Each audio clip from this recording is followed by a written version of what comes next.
Bismillahirrahmanirrahim. Assalamualaikum warahmatullahi wabarakatuh.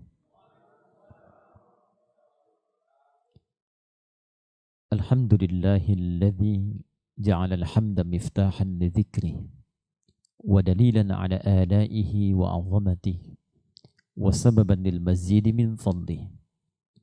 Wassalatu wassalamu ala rasulillahi rahmatan lil alamin. Arsalahu rabbuna hudan lin nasi ajma'in. ونسلم على هذا النبي الكريم الرسول الأمين سيدنا محمد وعلى آله وصحبه وذرياته وأمته إلى يوم الدين وبعد. فيا أحباب الله وأحباب رسوله صلى الله عليه وسلم أوصي نفسي وإياكم بتقوى الله فقد فاز المتقون فلا تموتن إلا وأنتم مسلمون. فقال تعالى يا أيها الذين آمنوا اتقوا الله حق تقاته ولا تموتن إلا وأنتم مسلمون.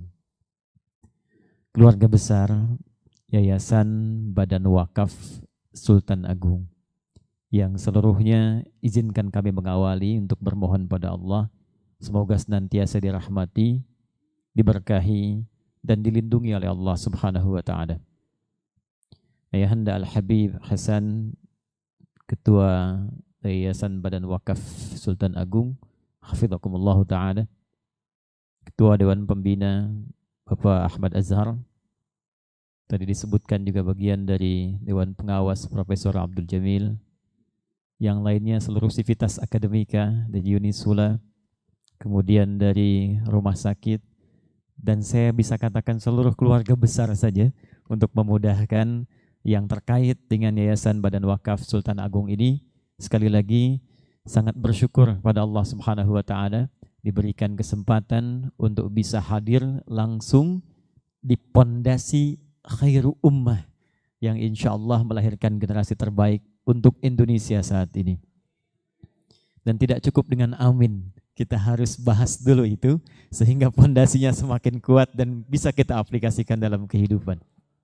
Saya pada Al-Habib Hasan barusan bertanya. Saya bilang, Al-Habib, ini pendiri Yayasan Badan Wakaf ini, apakah ada keterkaitan genealogis dengan Sultan Agung atau tidak? Beliau sampaikan tidak, Ustaz, secara langsung. Di situ langsung jiwa saya bergetar. Bagaimana merasakan visi yang sangat panjang dan pola pikir yang sangat dalam, kalau tidak boleh saya katakan jenius, dalam pemilihan satu nama yang mewakili seluruh lintas kebutuhan di Nusantara, bahkan di Indonesia. Jadi Bapak Ibu sekalian, Sultan Agung itu menurut minimal pengetahuan kami, itu bernama asli Raden Mas Jatmiko, atau disebut juga Raden Mas Rangsang, putra dari Panembahan Hanyakrawati yang punya istri Ratu Mas Diah Benawati. Ratu Mas Diah Benawati ini itu putrinya Pangeran Benawa. Pangeran Benawa ini siapa? Anaknya dari Abdurrahman, dikenal juga dengan Joko Tingkir. Putra dari seorang bernama Abdullah. Abdullah itu putra dari Abdul Aziz. Abdul Aziz putra dari Abdul Fattah. Abdul Fattah putra dari Maulana Ishaq. Raden, ayah dari Raden Ainul Yakin atau nama lainnya Sunan Giri. Nah, saya ingin terangkan sedikit dulu. Di nasab Maulana Ishaq ini yang tadi saya sebutkan ke Joko Tingkir, itulah juga salah satu nasab yang tersambung ke Hadratus Syekh Kiai Haji Muhammad Hashim bin Asy'ari. Jadi saya baca beliau punya 19 kitab. Saya membaca dan coba memahami, menghafalkannya. Itu kitab pertamanya Adabul Alim wal Muta'allim. Kalau Anda buka di halaman ketiga, paling kanan sebelah atas, Mas. Jadi disebutkan huwa Muhammad Hashim bin Asy'ari bin Abdul Wahid bin Abdul Halim, ya, bin Abdul Halim al-Mulaqab bi Pangeran Benawa. Nah, kemudian disambungkan bin Abdurrahman al-Mulaqab bi Joko Tingkir. Siapa Abdurrahman ini? Sambungkan ke yang tadi, ya, bin Abdullah, kemudian bin Abdul Aziz bin Abdul Fattah. Abdul Fattah anaknya Maulana Ishaq, ayah dari Walid Raden Ainul Yakin yang dikenal dengan Sunan Giri. Jadi nasabnya Sultan Agung ini juga senasab dengan Hadratus Syekh Muhammad Hasim bin Asy'ari yang juga bertemu di Maulana Ishaq dengan Kiai Haji Ahmad Dahlan. Kiai Haji Ahmad Dahlan itu nama aslinya Muhammad Darwish. Nanti belajar dengan Kiai Haji Muhammad Hasim bin Asy'ari di Semarang ini dengan Kiai Haji Soleh Darat. Direkomendasikan kemudian belajar ke Syekh Ahmad Khatib Al-Minangkabawi kemudian di Mekah. Pulang Muhammad Darwish kemudian berganti nama menjadi Ahmad Dahlan untuk tabaruk bin Kiai Haji Abu Bakar, bin Kiai Sulaiman, bin Kiai Murtada, bin Kiai Ilyas, bin Demang Jurang Juru Kapindo, bin Demang Jurang Juru Sapisan, bin Kiai Grebek, bin Muhammad Fadlullah. Siapa Muhammad Fadlullah ini? Bin Maulana Ishaq. Ya, jadi satu nasab ini. Arahnya nanti Sunan Giri bin Maulana Ishaq bertemu di Maulana Ishaq. Yang tadi dari Abdul Fattah, yang ini dari Sunan Giri. Siapa Maulana Ishaq ini? Adalah anak dari Maulana Ibrahim. Keturunan dari Sayyidil Husain. Al-Husain anaknya Ali bin Abi Thalib. Suaminya Fatimah Zahra bintu Muhammadin sallallahu alaihi wasallam. Bin Abdullah bin Abdul Muttalib bin Hashim bin Abdul Manaf bin Qusay bin Murrah bin Kilab bin Ka'ab bin Ghalib bin Fihr bin Malik bin Nadar bin Kinana bin Khuzaimah bin Mudrikah bin Ilyas bin Nizar bin Mudar bin Ma'ad bin Adnan bin Adi bin Adri bin Muqawwam bin Nahur bin Tarikh bin Ya'rub bin Yasjub bin Nabit bin Ismail alaihissalam bin Ibrahim alaihissalam bin Adhar au bin Taruh bin Abir bin Kinan bin Arfakhshad bin Sam bin Nuh alaihissalam bin Mikhlil Matushalah bin Kinan bin Anwas bin Tith bin Adam alaihissalam. Coba diulang deh. Jadi Sultan Agung ini nasabnya sampai ke Nabi Adam. Kemudian turunannya sampai juga ke pendiri Muhammadiyah 18 November tahun 1912 Kiai Haji Ahmad Dahlan. Kemudian garisnya juga ke pendiri Nahdlatul Ulama 31 Januari tahun 1926 Hadratus Syekh Kiai Haji Muhammad Hashim bin Asy'ari.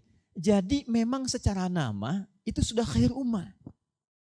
Secara nama. Itu yang tadi saya katakan bagaimana pemilihan nama yang sangat luar biasa.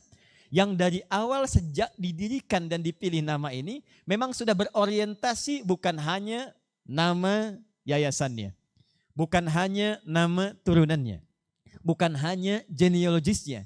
Tapi diharapkan seluruh kegiatan yang berlangsung di bawah naungan Yayasan Badan Wakaf Sultan Agung itu seluruhnya menjadi pondasi terbaik untuk melahirkan generasi khairu ummah. Kedua, saya sangat senang dengan nama tadi disebutkan pengabdi.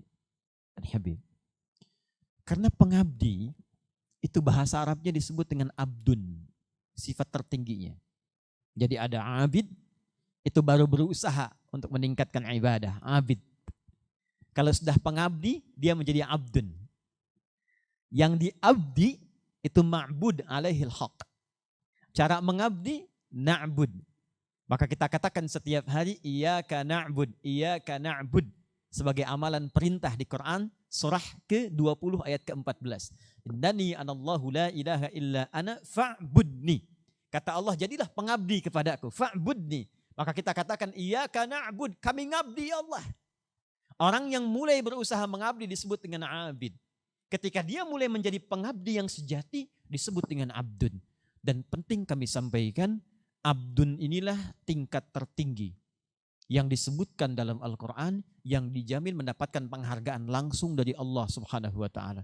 Kalau bukan terangkat derajat, maka keberkahan yang diberikan oleh Allah Subhanahu wa Ta'ala. Jadi bukan nabi, tolong catat ini, bukan rasul, gelar tertinggi yang Allah berikan di dalam Al-Quran kepada seorang hamba, tapi abdun. Karena itulah ketika Rasulullah SAW akan mendapat apresiasi tertinggi dari Allah Subhanahu Wa Taala langsung diisrakan, dimi'rajkan, dipilih kalimat oleh Al-Quran, bukan nabi, bukan rasul, tapi kalimat yang menggunakan kata abdun. Subhanalladzi asra bi'abdihi laylan minal masjidil harami ilal Masjidil Aqsa alladzi barakna haulah linuriyahu min ayatina innahu huwas samiul basir. Jadi saya tidak heran kalau tadi dikatakan Masya Allah dari lahan 400 jadi 400.000. Berkah jadi rumah sakit, berkah banyak fakultas, berkah banyak orang-orang sembuh dengan izin Allah Subhanahu wa Ta'ala. Sepanjang sifat pengabdi ini dijaga dengan keikhlasan kepada Allah Subhanahu wa taala. Ini bagian yang kedua. Bismillahirrahmanirrahim. Bapak Ibu sekalian hadirin dan yang tersambung lewat online pada saat ini. Visi membangun khair ummah dalam pandangan Al-Quran. Kita ingin pecah dulu untuk mendefinisikan secara detail topik yang kita akan uraikan sehingga pemahaman kita bisa menjadi lebih spesifik. Pertama, apa itu khair? Sehingga kita bisa menampilkan kata khair ummah.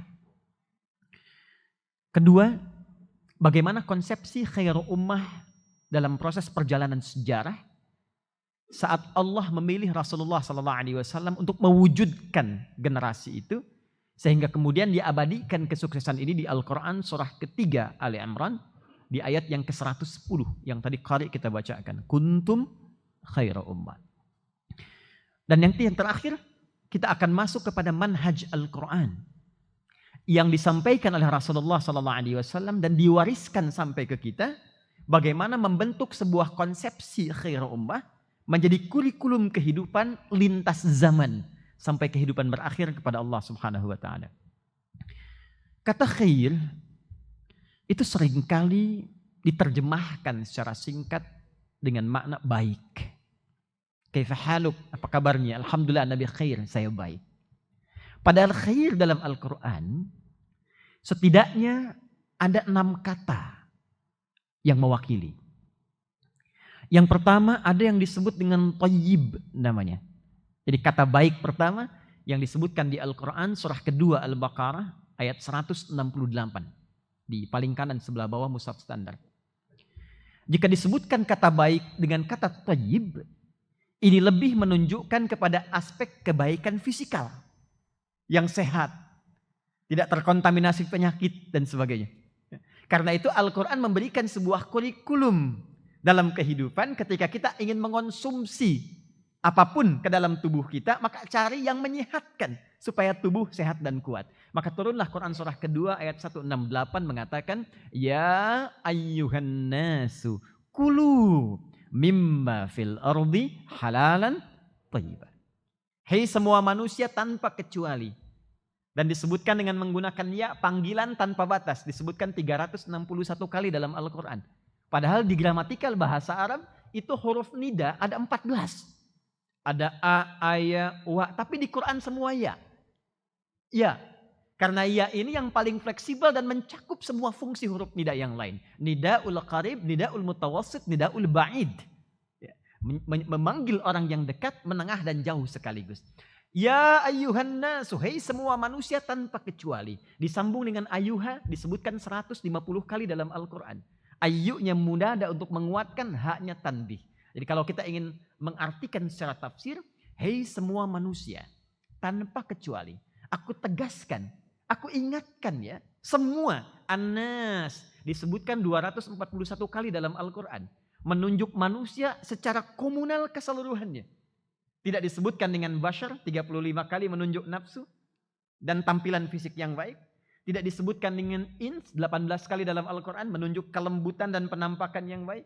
Tidak disebutkan dengan insan, 65 kali disebutkan di Al-Quran menunjuk pada totalitas aktivitas. Tidak ditunjukkan dengan Bani Adam, 7 kali dalam Al-Quran untuk menunjuk genealogi sampai ke Adam. Tapi nas yang mencakup semua makna ini. Kata Allah, hei semua manusia tanpa kecuali. Baik yang dekat, menengah, ataupun jauh terasa kepadaku. Aku ingatkan, aku tegaskan. Kalau kalian ingin makan, ingin mengonsumsi apapun, silahkan cari di muka bumi ini dengan cara yang terbaik, halalan, thayyibah. Dan cari yang menyehatkan. Thayyib. Jadi kalau dikatakan thayyib, itu artinya sehat, Bu. Pak. Ya, kaifa haluk? Alhamdulillah ana thayyib, artinya sehat, tidak ada masalah. Tapi kadang-kadang badan sehat, sifat tidak sehat. Makanya kan ada Bang Thayyib itu sehat, tapi 3 kali puasa, 3 kali lebaran tidak pulang-pulang gitu. Ini ada yang tidak sehat karakternya. Maka muncul yang kedua. Yang kedua itu membentuk keseimbangan, tubuh yang sehat, pikiran juga sehat.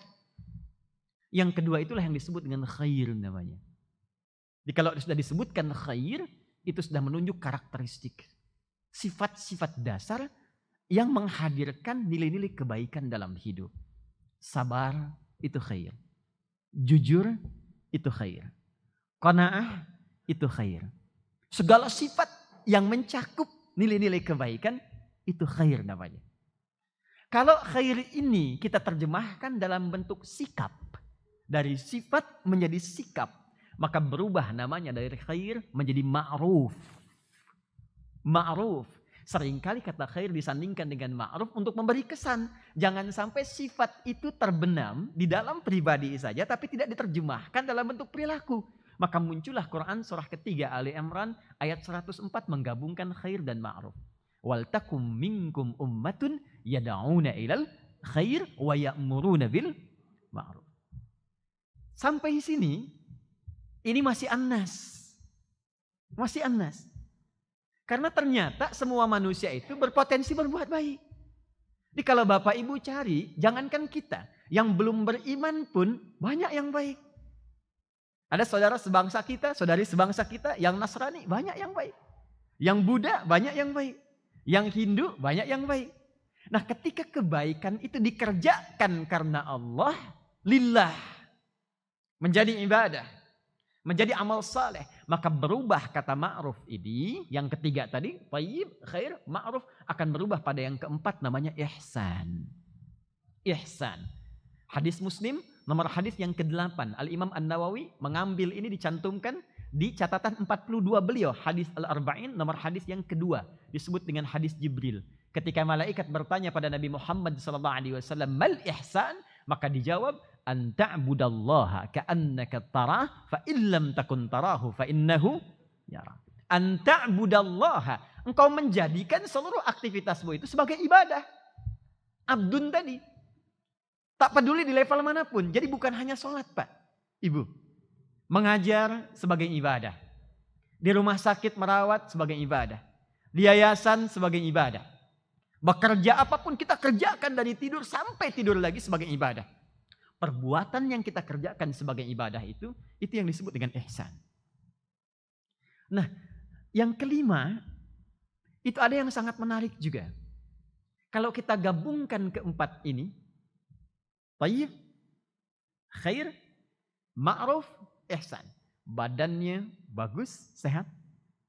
Karakternya mulia, perilakunya bagus dan dikerjakan karena Allah. Itu gabungan keempatnya menghasilkan yang kelima disebut solih namanya. Solih. Karena itulah fitrah orang tua selalu kalau ditanya menginginkan anak yang soleh. Saya jarang dengar kalau ada ibu ditanya, ibu anaknya pengen baik? Iya Pak, saya pengen jadi anak thayyib. Belum pernah dengar. Anak ma'ruf, maksudnya anak Pak Ma'ruf? Bukan, anak baik. Tapi selalu dikatakan soleh. Fitrah inilah yang langsung keluar dari lisan orang tua karena memang tertuang langsung dalam Al-Quran. Di surah yang ke-7 Al-A'raf di ayat 189. Falamma taghasyaha hamalat hamlan khafifa famarrat bih. Falamma athqalat da'awallaha rabbahuma la'in ataitani salihah lanakunanna minasyakirin. Jadi kedua orang tua itu kata Allah biasa berdoa supaya anaknya jadi soleh, jadi soleh, jadi soleh. Itu fitrah. Cuma problemnya tidak semua yang berdoa itu mewujudkan doanya dalam bentuk ikhtiar. Sehingga lisannya pingin anaknya soleh, tapi perilaku orang tuanya menempatkan dia di tempat dan pendidikan yang tidak soleh. Nah Bapak Ibu sekalian, yang keenam yang terakhir, kalau seseorang ingin merubah dirinya, bertransformasi menjadi lebih baik, dari perilaku yang kurang baik, maka dia mesti seleksi dulu. Tinggalkan sifat yang kurang baiknya. Datangkan yang baiknya, proses inilah yang akan melahirkan sifat baik yang keenam disebut dengan birrun namanya. Al-birru. Jadi birru itu asalnya proses menyeleksi yang tidak baik yang ingin kita tepikan untuk bertransformasi menjadi hamba yang lebih baik. Karena itulah orang yang berhaji, dia merenungi diri di padang Arafah. Upaya untuk mengingat sifat-sifat yang kurang baik. Di Muzdalifah dia bertekad untuk menghilangkan yang jelek itu. Di Jamarat dia lontari sehingga ketika pulang hilang sifat jeleknya, muncul sifat baiknya. Sifat birrun yang melekat pada pelakunya disebut dengan mabrur namanya.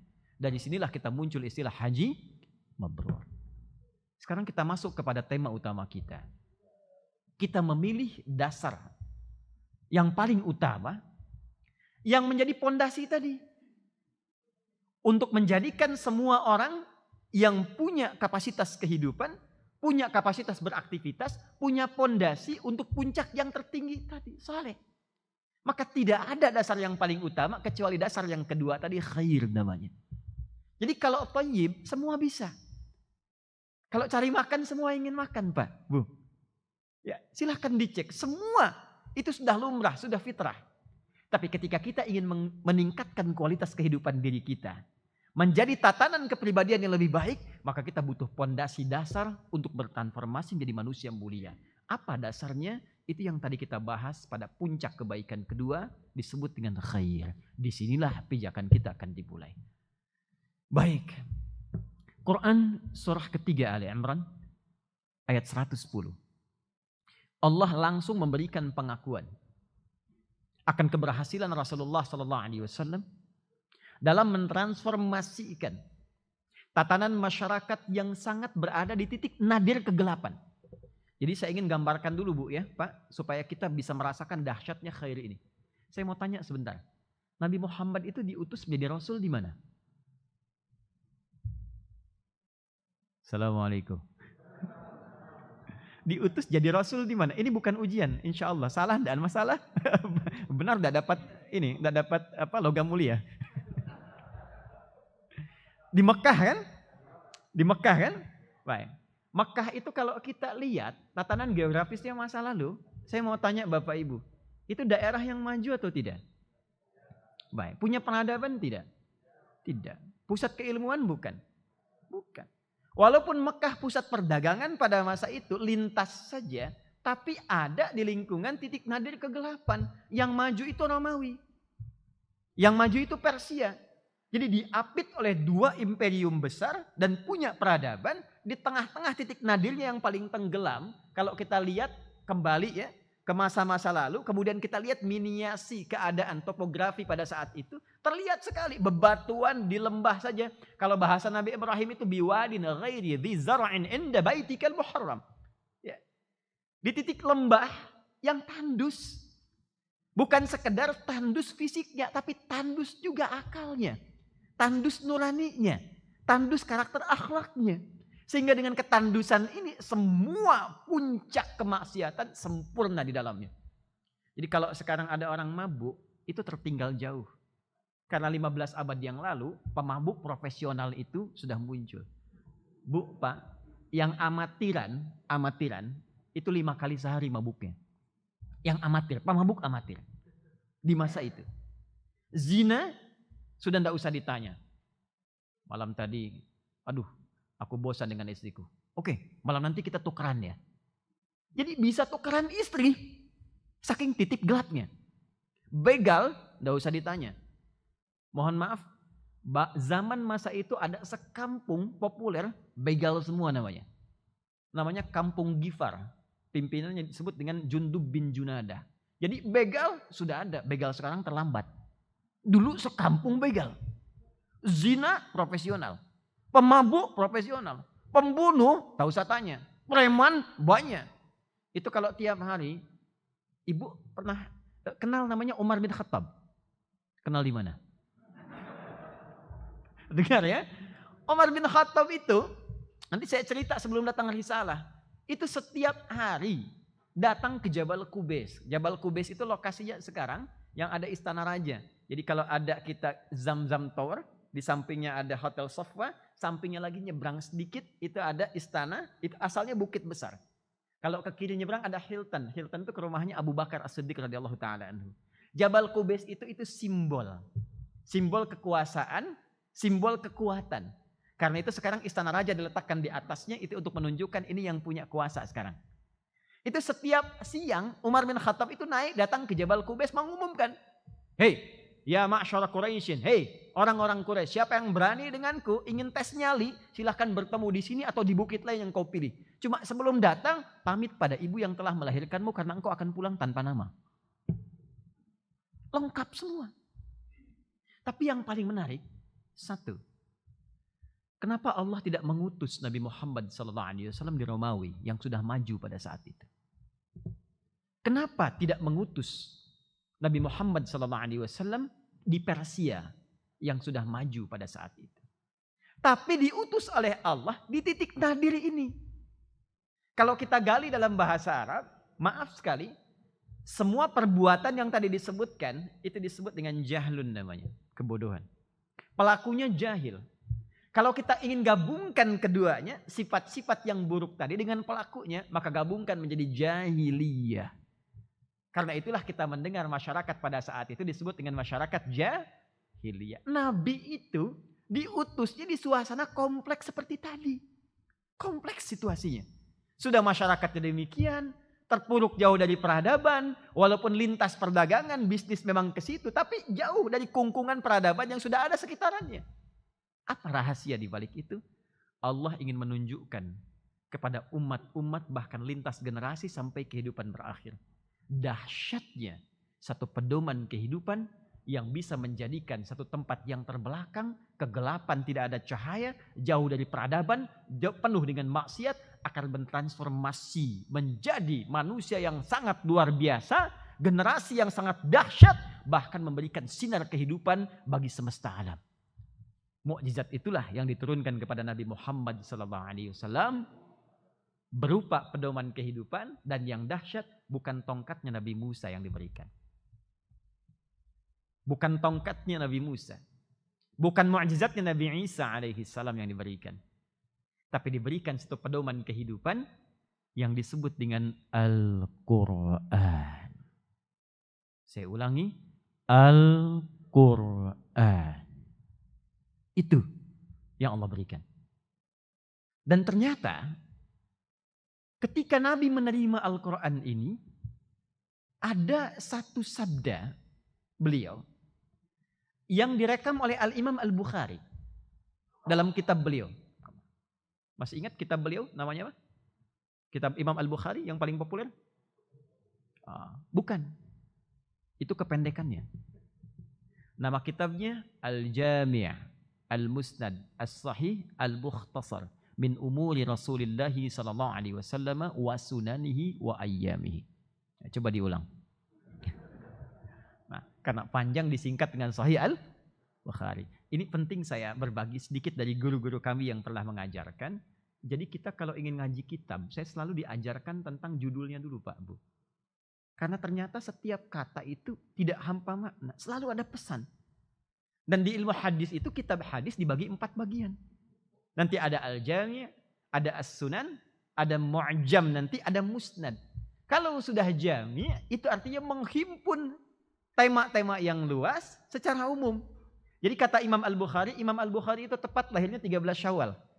13 Syawal tahun 194 Hijrah. Tepat hari ini. Ya, dan nanti dapat barokah Al-Quran. Saya cerita ke Habib Al-Hasan tadi, bagaimana yang matanya buta dengan barokah Al-Quran sembuh. Ya, nanti kita cerita sedikit. Nah, Al-Imam Al-Bukhari ini menamai kitabnya dengan Al-Jami'. Di kitab saya ini, saya himpun kata beliau, ini banyak topik, banyak tema. Ada berapa temanya? 97 tema. 97 tema. Di setiap tema ada subtema, setiap subtema ada hadis-hadis Nabi SAW. Saya periksa semua sahih. Tersambung ke Nabi SAW. Saya sajikan dengan singkat dan isinya semua kegiatan harian Nabi dan sunnah-sunnahnya. Ada satu hadis yang dimasukkan oleh Al-Imam Al-Bukhari khusus tentang pernyataan Rasulullah sebagai petunjuk pada kita untuk membangun dasar khairu ummah yang pernah sukses dilakukan di masa Nabi dengan cahaya Al-Quran itu. Hadis ini disampaikan oleh Al-Imam Al-Bukhari yang mengandung pesan-pesan dari Nabi. Cuma kan Al-Bukhari tadi lahir 194 Hijrah, 13 Syawal. Nabi sudah meninggal. Dari mana dapat hadisnya? Yuk kita lihat sanadnya. Saya ingin tunjukkan bagaimana beliau luar biasa, sungguh serius mencari hadis. Dan ini riwayatnya tersambung Pak. Jadi setiap generasi itu silsilahnya diwariskan. Dan setiap generasi inilah dengan warisan ini membentuk khairu ummah. Jadi kalau sampai ke kita hadisnya ini wajib. Paling minimal Yayasan Badan Wakaf Sultan Agung ini ketika menerima hadis dia sami'na wa ata'na. Ya, saya bacakan. Qala haddatsana. Dari Al-Imam Al-Bukhari. Haddatsana Hajjaj bin Minhal. An Syu'bah. Haddatsana Alqamah bin Mirthad. حدثنا سعد بن عبيدة حدثنا أبو عبد الرحمن السلمي حدثنا عثمان بن عفان رضي الله تعالى عنه عن النبي صلى الله عليه وسلم. Al-Imam Al-Bukhari menerima dari Hajjaj bin Minhal Hajjaj bin Minhal menerima dari siapa tadi? Syu'bah. Syu'bah menerima dari Alqamah bin Marthad. Alqamah bin Marthad menerima dari Sa'ad bin Ubaidah. Sa'ad bin Ubaidah menerima dari Abu Abdurrahman As-Sulami. Abu Abdurrahman As-Sulami ini itu sering meriwayatkan hadis tentang Al-Quran. Tentang Al-Quran. Dan beliau talaki lebih daripada 20 kelompok sahabat di era sahabat.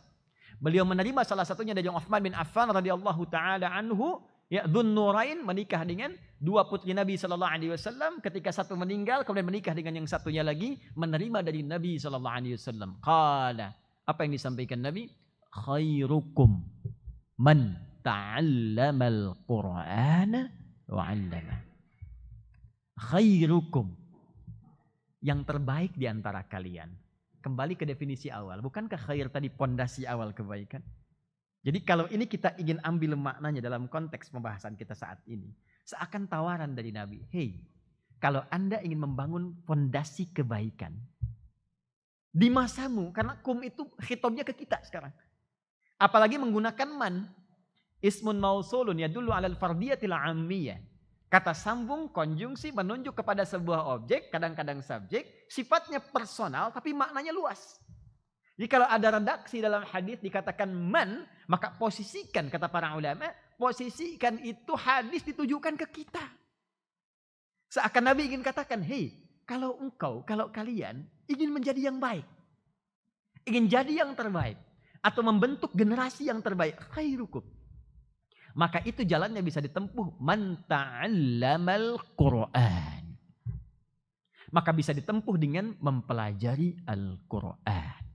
Saya ulang, mempelajari Al-Qur'an. Wa 'allama, kemudian mempraktikkan isi Al-Qur'an itu dengan menerapkan dalam kehidupan termasuk mengajarkannya. Jadi ternyata Nabi sudah memberikan bocoran. Hanya ada satu pedoman dalam kehidupan yang bisa menjadikan acuan untuk membentuk khairul ummah. Tidak ada yang lain. Nanti saya cerita di akhir bagaimana saripati dari pedoman ini di copy paste bahkan oleh orang Yahudi sampai dengan sekarang. Dan mereka berhasil walaupun kemudian sisi keislamannya dibuang. Sesuai dengan seleranya saja. Nanti saya tunjukkan. Sampai yang paling yakin dengan hadis Nabi, Pak, Ibu, itu riset tiap hari. Yang paling yakin dengan hadis Nabi itu orang Yahudi sekarang. Sampai mereka rajin nanam pohon korkod. Itu sekarang rajin sekali. Nah sekarang kita ingin kembalikan pada pemahaman awal. Tadi kata Rasulullah, kalau Anda ingin membangun pondasi khairul ummah. Kita ingin mengatakan visi pembangunan khairul ummah. Maka tidak ada dasar yang paling utama kecuali Al-Quran. Nah sekarang persoalannya. Kekinian, walau tidak seluruhnya. Interaksi umat Islam dengan Al-Quran itu begitu terbatas. Jadi Al-Quran banyak diposisikan sebagai kitab suci dengan interaksi bacaan. Yang levelnya hanya berhenti di level 1. Padahal keripik maici saja ada 3 level. Sedang, pedas sekali gitu. Sekarang keripik singkong Pak, itu di Bandung ada viral. Keripik maici belinya pakai Twitter gitu. Itu levelnya ada 3. Sekarang kita berinteraksi dengan pedoman kehidupan cuma di 1 level. Yang seharusnya sampai ke 3. Qiraah, tilawah, kemudian tahfidz. Kebanyakan berhenti di level 1. Dan posisinya hanya diposisikan untuk bacaan. Padahal lebih daripada itu, ketika Al-Quran diturunkan, Allah memberikan satu pesan yang sangat penting. Pesan ini yang coba kita akan turunkan. Kalimat Al-Quran, diksi Al-Quran, ketika diturunkan oleh Allah Subhanahu wa Ta'ala melalui malaikat Jibril itu kalimatnya menggunakan satu diksi yang sama, peran yang sama, esensi yang sama dengan semua nabi yang pernah bertugas di bumi. Tapi dahsyatnya Al-Quran melewati seluruh zaman sampai kehidupan berakhir. Mari kita lihat sebentar. Bapak Ibu sekalian, penting dicatat bahwa setiap nabi yang bertugas di bumi, bahkan manusia pertama yang turun ke bumi Nabi Adam alaihissalam, ketika mulai bertugas untuk menjalani kehidupan dan ibadah di muka bumi ini, itu diberikan oleh Allah pedoman supaya bisa berlangsung nyaman ibadah dan tidak keluar dari manhaj yang telah Allah gariskan. Pedoman inilah yang disebut dengan hudan namanya. Saya ulangi, pedoman ini disebut dengan hudan. Quran surah kedua Al-Baqarah ayat 38. Ketika Nabi Adam pertama kali turun dengan Sayyidah Hawa alaihissalam. Ya? Qulna hbitu minha jami'a. Sekarang dimulailah misi kalian. Kalian telah dilatih di surga sementara. Ditampakkan ini musuhnya dari syaitan ini. Ini kenikmatannya. Ini larangannya. Jadi ini bukan surga yang akan kita tempati ya. Ingat ini ya. Di surganya Nabi Adam sebelum turun ke bumi. Bukan surga yang akan kita tempati. Ini latihan. Diperkenalkan misinya sebelum turun ke bumi. Karena surga yang akan kita tempati sudah tidak ada ibadah lagi. Nggak ada perintah, nggak ada larangan, nggak ada ujian. Surganya Nabi Adam masih ada ujian. Ya. Quran surah kedua ayat 35. Wa qulna ya Adamu uskun anta wa zawjukal jannah wa kula minha ragadan haitsu syi'tuma wa la taqraba hadhihi syajarata fatakuna minadh dhalimin. Enggak boleh dekati pohon ini. Ini ujiannya. Ada musuhnya, diperkenalkan. Ini setan musuhmu. Ini akan menggodamu. Jadi surga tempat beliau itu makanya menggunakan alif lam bentuknya tunggal. Alif lam itu kalau di bahasa Inggris itu seperti artikel the. Car, ya, yeah, there are so many cars. Ya, in the park area of Unisula itu banyak sekali mobil di taman parkiran Unisula. Car. Tapi kalau kita katakan the car is mine. Tapi yang ini punya saya, pakai the. Nah, di bahasa Arab itu alif lam padanannya. Alif lam. Jadi ketika menggunakan kata al-jannah bentuknya tunggal pakai alif lam, itu surga sementara untuk latihan sebelum turun ke bumi. Saat kita kembali nanti kepada Allah di akhirat, bentuknya menjadi general nakirah. Ya, dan dijamakkan. Quran surah kedua ayat 25 kalimat surga pertama wa basyiril ladzina amanu wa amilus solihati anna lahum jannatin tajri min tahtihal anhar.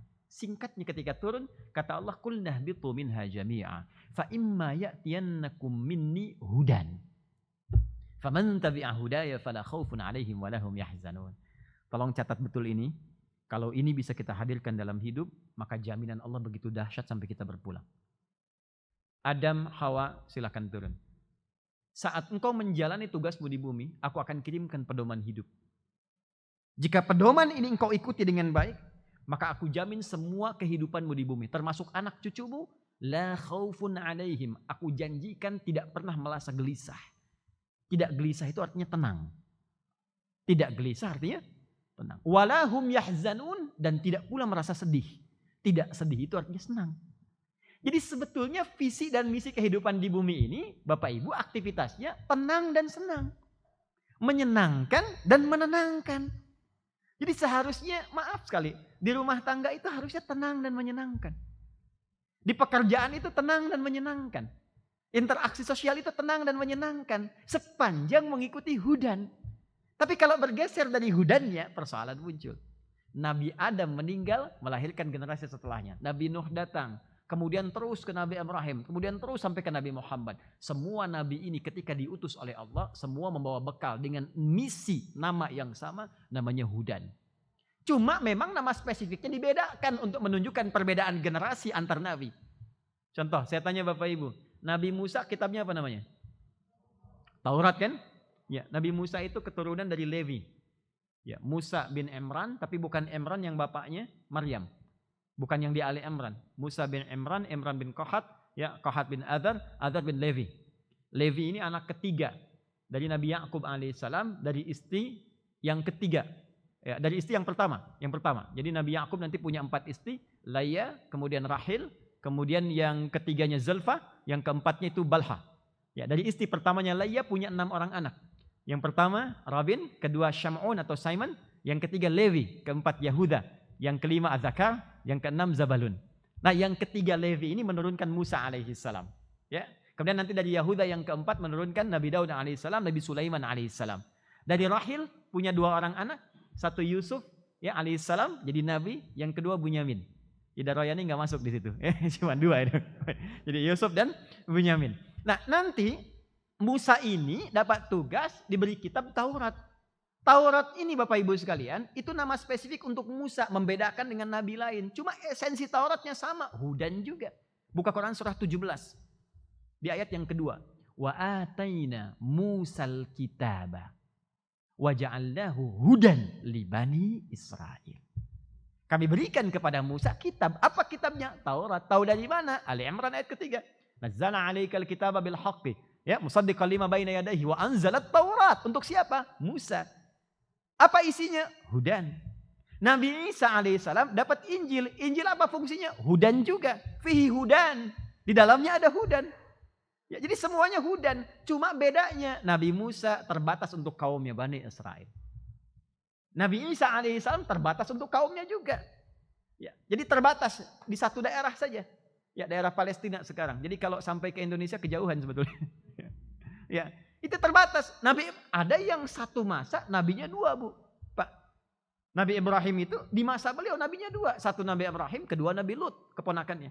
Karena itu ketika malaikat akan menjadikan permintaan umat Nabi Lut itu ya terkabul, minta diazab, maka datang kemudian sekelompok malaikat sebelum datang ke umat Nabi Lut, mampir dulu ke umat Nabi Ibrahim alaihissalam. Mampir ke tempat Nabi Ibrahim. Itu ada kisahnya di Quran surah 51 ayat 24 sampai dengan ayat 30. Nah, saya kembali ke Nabi Muhammad. Nabi Muhammad pun sallallahu alaihi wasallam ketika dianugerahi oleh Allah Al-Quran, itu jelas fungsinya sama dengan yang sebelumnya. Esensinya serupa. Apa itu? Quran surah kedua ayat 185. Syahru Ramadhan alladhi unzila fihi al-Quran hudan linnas. Fungsinya sama-sama hudan. Pedoman hidup. Cuma bedanya, kalau umat yang dulu terbatas di masanya saja, kalau untuk Al-Quran, intulitas zaman. Karena nabinya diutus untuk umat yang terakhir sampai kehidupan berakhir. Karena itu dahsyatnya Al-Quran. Dari sejak diturunkan, itu akan terjaga abadi sampai kehidupan berakhir. Di umat manapun, di lintas generasi manapun, sepanjang mereka pernah beraktivitas dan hidup di bumi. Gak ada batas. Karena kalimatnya menggunakan nas. Linnas untuk semua manusia tanpa kecuali. Alif lamnya istighraq di situ. Artinya kalau kita tarik ke tema kita sekarang, kalau di masa Nabi Muhammad Al-Quran bisa menjadikan khairu ummah, maka setelah Nabi pun bisa khairu ummah lagi. Karena lintas zaman. Setelah itu pun bisa khairu ummah lagi. Setelah itu bisa khairu ummah lagi. Sepanjang umat di masanya itu mau menjadikan Al-Quran sebagai pedoman dalam kehidupan. Saya tidak akan terlalu panjang masuk kepada pembuktian tentang mukjizat Al-Quran. Kan nanti terlalu luas waktunya. Tapi kalau nanti ada tuntutan untuk membuktikan kebenaran Al-Quran, kita bisa tampilkan begitu dahsyat Al-Quran dibandingkan dengan kitab-kitab lain. Saya ingin masuk langsung kepada bagian pondasi yang paling penting, bagaimana mengambil petunjuk Al-Quran untuk menghadirkan khairu ummah. Ibu bapak, di antara keistimewaan Al-Quran, yang langsung disyaratkan dalam Al-Quran sendiri, termasuk dalam hadis, tidak ada satupun yang bersentuhan dengan Al-Quran kecuali semuanya menjadi khair. Jadi mulia. Jadi belum apa-apa sudah baik. Coba Al-Quran di bulan apa? Turun di bulan apa? Ramadan. Ramadan bulan mulia tidak? Mulia. Kita suka terbalik memahaminya. Terbalik. Ramadan itu mulia karena itu Al-Quran diturunkan di bulan Ramadan. Karena itu kita baca Al-Quran. Terbalik. Ramadan itu jadi mulia setelah Al-Quran turun di dalamnya. Karena sebelum Al-Quran turun itu biasa. Tapi ketika Al-Quran diturunkan, jadi mulia Ramadan. Berubah jadi sayyidus syuhur. Bahkan jangankan Ramadannya. Turun di malamnya saja, kita masih ke waktu. Malamnya Al-Quran turun, malam itu menjadi mulia. Langsung malam yang tadinya lail, Bu. Pak, jadi lailah. Jadi lailah. Jadi ada lail, ada lailah, itu beda. Kalau lail, itu menunjuk waktunya saja. Terbentang dari ba'da isya sampai menjelang fajar.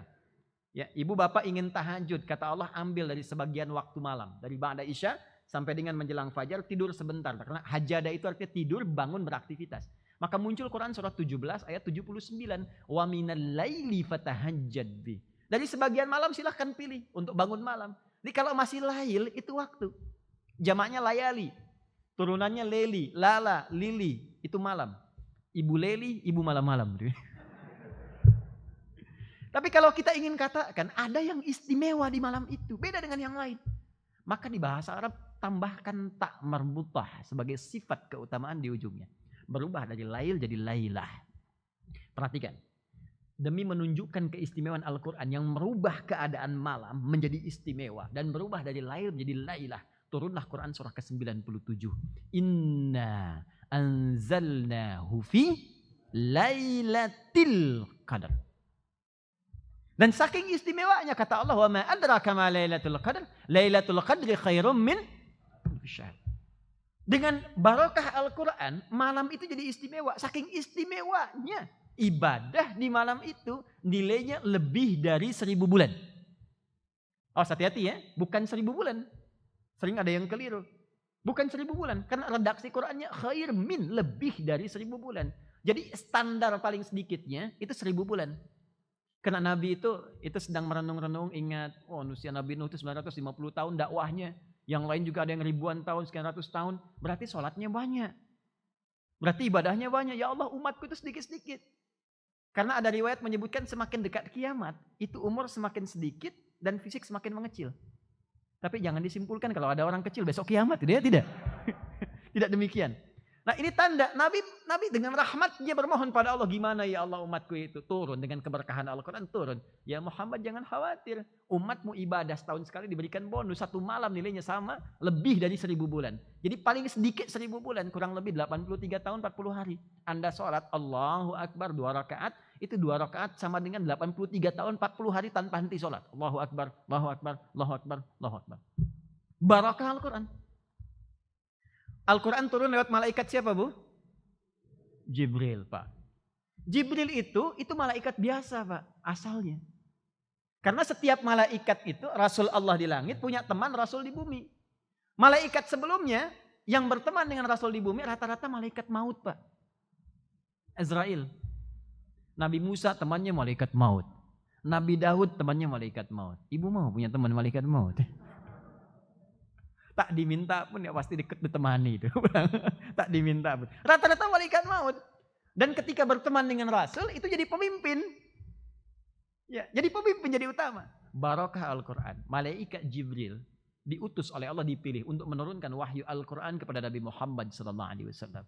Begitu mendapatkan mandat menurunkan Al-Quran, naik status jadi Ruhul Amin, Sayyidul Malaikah. Turunnya di mana? Di Mekah. Mekah berubah jadi Ardul Mubarakah. Pindah Nabi kemana? Nabi hijrah dari Mekah kemana? Bukan. Jangan salah.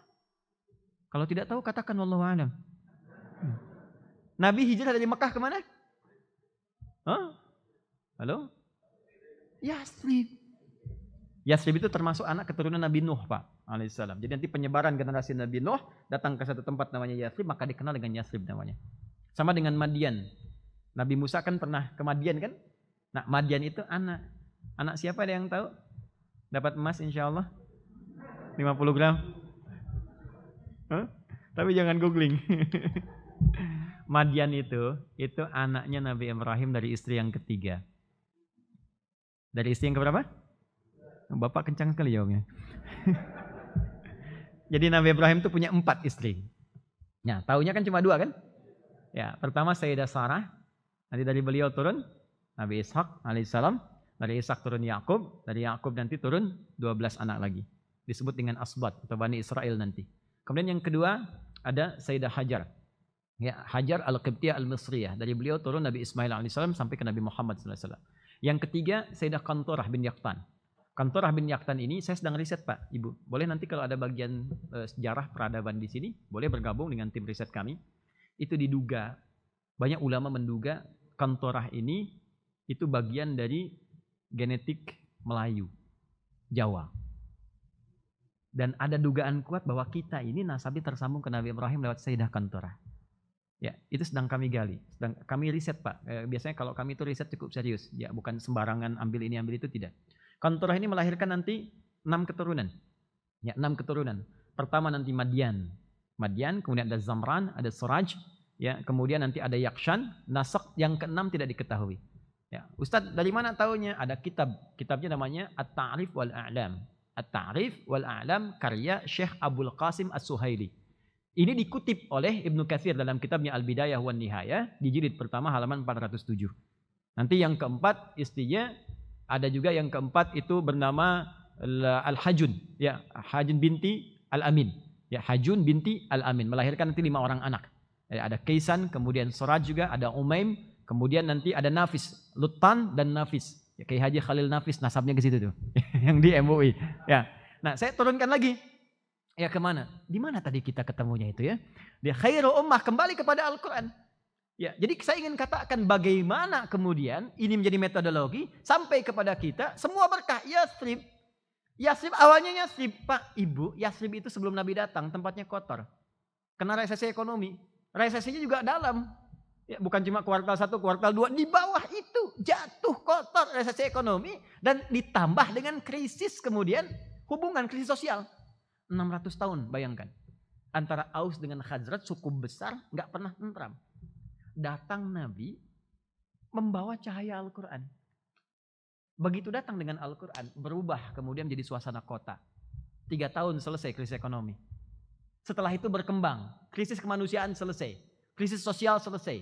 Aus Khazraj jadi bersaudara. Cuman masa yang sangat singkat, setahun, 2 tahun, bangun masjid, jadi pusat peradaban. Bertransformasi dari Yathrib, tempat yang terbelakang, jadi suasana kota yang mencerahkan. Kota dalam bahasa Arab disebut dengan Madinah. Mencerahkan, memberikan cahaya disebut Al-Munawwarah. Maka sampai hari ini diabadikan dengan nama Al-Madinah Al-Munawwarah. Bukan sekedar menjadikan tempat itu untuk dihafal, bukan. Tapi mengajarkan kepada kita pesan lewat nama, ini dulu begini, manhajnya seperti ini, ikuti. Dan boleh jadi di tempatmu pun akan menjadi Al-Madinah Al-Munawwarah. Minimal serambinya. Nah, maka apa yang diterapkan itu Al-Quran. Sekarang bagaimana Nabi, ini inti poinnya, mengajarkan Al-Quran sebagai manhaj, sebagai kurikulum untuk melahirkan khairu ummah itu. Baik. Ada 3. Ini inti yang ingin kita uraikan. Ada 3 cara yang diajarkan oleh Rasulullah SAW kepada sahabat beliau waktu itu, sehingga menjadikan kalangan umat mendapat warisan kurikulum khairu ummah. Dari 40 orang. Kalau tadi Bapak 400 meter persegi. Nabi 40 orang. Yang tidak sampai 40 meter. Di tempat seorang anak muda masuk Islam ke-17. Usianya 17 tahun. Dibawa masuk Islam oleh Abdurrahman bin Auf. Abdurrahman bin Auf dibawa masuk Islam oleh Abu Bakar As-Siddiq. Namanya Arqam bin Abi Arqam. Tempatnya di dekat Bukit Sofa. Jadi kalau ada Bukit Sofa, Bapak Ibu naik tuh mau sa'i kan? Ya, sa'i. Itu geser sedikit tempat Arqam bin Abi Arqam, turun sedikit ada pintu yang sebelah kanan itu nanti rumahnya Abbas. Ya, Ibnu Abbas radhiyallahu taala anhuma. Itu nanti suka main-main di pelataran ya Nabi, dan nanti kalau kita lewat ke atas ada eskalator 1, 2 kanan dengan kiri, yang satu pakai jalan. Ya, di atasnya ada bangku warna hijau dengan warna merah. Biasanya yang jaganya ada jubah putih, yang satu pakai seragam. Belok kanan itu Babu Salam, pintunya tarik garis lurus langsung ke rumah Nabi yang sekarang ada Maktabah Qadimah. Ke sebelah kanan ada Babu Ali, dekatnya lagi Babu Nabi, itu rumahnya Sayyidah Maimunah. Di rumah Sayyidah Maimunah inilah perjalanan Isra akan pertama dilakukan, menginap di situ. Itu yang menjadikan hadis turun di Abu Daud, nomor hadis 1367 tentang Ibnu Abbas yang main ke situ untuk belajar dari Nabi. Saya ingin katakan cuma 40 orang Pak Bu. Belajar 40 orang. Dasar Al-Quran dibawa nanti sampai ke Madinah 12.000 orang. Dan dari 12.000 orang ini kemudian menyebar ke seantero bumi. Khususnya yang 40 orang tadi. Tidak ada satu kaki pun diinjak di muka bumi kecuali semuanya berhasil. Tunjukkan kepada saya nanti di antara 40 orang ini mana yang tidak berhasil. Semua berhasil dan semua jadi khairu ummah. Termasuk nanti datang ke Nusantara dan jadilah kita saat ini. Ya, nanti kita akan cek. Nah, yang paling menarik satu, Nabi mengajarkan interaksi untuk mengenal Al-Quran. Menumbuhkan kecintaan terlebih dahulu. Ini harus kita hadirkan Pak, Bu. Jadi kalau kita sekarang ingin mendapatkan, membangun generasi khairu ummah, dekatkan dengan Al-Quran. Anak-anak kita, ya semua stakeholder di yayasan, dekatkan dulu dengan Al-Quran. Cara mendekatkannya, gali keistimewaannya supaya muncul motivasi. Apa sih manfaat kita mendekat kepada Al-Quran ini? Apa yang bisa kita dapatkan? Malaikat saja dapat, kan? Nabi dapat, sahabat dapat, tabi'in dapat, ulama dapat, masa kita nggak dapat? Dan janji Allah menjanjikan semua dapat. Semua dapat. Paling minimal baru bersentuhan dengan Quran, kata Al-Quran sendiri, aku berikan ketenangan. Tenang. Gak percaya silakan Bapak Ibu. Buka Quran surat 13 ayat ke-28. Ya. Ala bidzikrillahi tatma'innul. Yakinkan. Ala itu harful ikhbar, istiftah, ikhbar wa taukid. Huruf yang menyampaikan pembuka berita, informasi sekaligus menguatkan. Kata Allah, ala, hei aku infokan, yakinkan pada dirimu, bidzikrillahi dengan berzikir kepada Allah itu, kalau engkau tingkatkan zikirmu, tatmainnul qulub akan berdampak pada ketenangan hati. Sedangkan interaksi dengan Al-Quran itu, Qurannya sendiri disebut dengan zikir. Buka Quran surah ke-15 ayat 9. Inna nahnu nazzalna dzikra wa inna lahu lahafidhun. Kamilah yang telah turunkan Al-Quran itu sebagai zikir. Dan kami janjikan akan dijaga. Jadi kalau kita sedang berinteraksi dengan Al-Quran, itu kita sedang berzikir kepada Allah. Dan dahsyatnya zikir kalau benar, memberikan ketenangan kepada jiwa. Ibu kalau nggak percaya, bapak nggak percaya, sedang ada persoalan, alih-alih Anda bikin status yang kontraproduktif. Ya. Banjir di depan bikin status. Nggak nyangka ya banjir. Oh, udah nyangka. Dan tidak akan selesai dengan bikin status. Alih-alih persoalan itu dituliskan, kenapa kita tidak berwudu? Ambil mushaf. Baru Anda buka, belum Anda baca, kata Allah, aku berikan ketenangan. Gak percaya silakan. Ambil wudu, hadap kiblat, buka mushaf. Ketenangan. Setelah itu solusi datang. Jadi tahap yang pertama, tumbuhkan motivasi yang kuat. Kalau saya suka menanamkan ke siswa-siswa Quran, tadi kami cerita juga dengan jajaran di yayasan, kami ada bidang khusus Pak Bu, di Quantum Akhir Institute, menangani Quran saja. Namanya At-Taisir Learning Center. Nanti boleh kalau mau kerjasama boleh, beberapa kampus juga sudah mulai menyatakan MOU. Bahkan sekarang jangan sampai kita tertinggal. Beberapa wilayah di Indonesia sudah mulai menggerakkan jadi wilayah Quran. Sekarang ada program satu desa satu hafidh. Ya. Dan dahsyatnya Bapak Ibu mau tahu?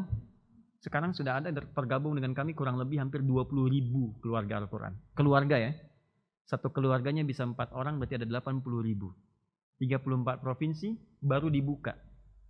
20 negara. Dan yang paling dahsyat, ini yang paling luar biasa. Itu ketika kita bimbing untuk mengenal, untuk motivasi dan sebagainya. Selalu yang kami tanamkan adalah bagaimana kalau Anda tidak terbayang dengan harta, dengan macam-macam, bayangkanlah untuk memberikan bakti kepada kedua orang tua. Karena ada satu ayat di Al-Quran yang langsung menjamin seorang anak itu bisa diberi kesempatan oleh Allah untuk membahagiakan orang tuanya melalui Al-Quran.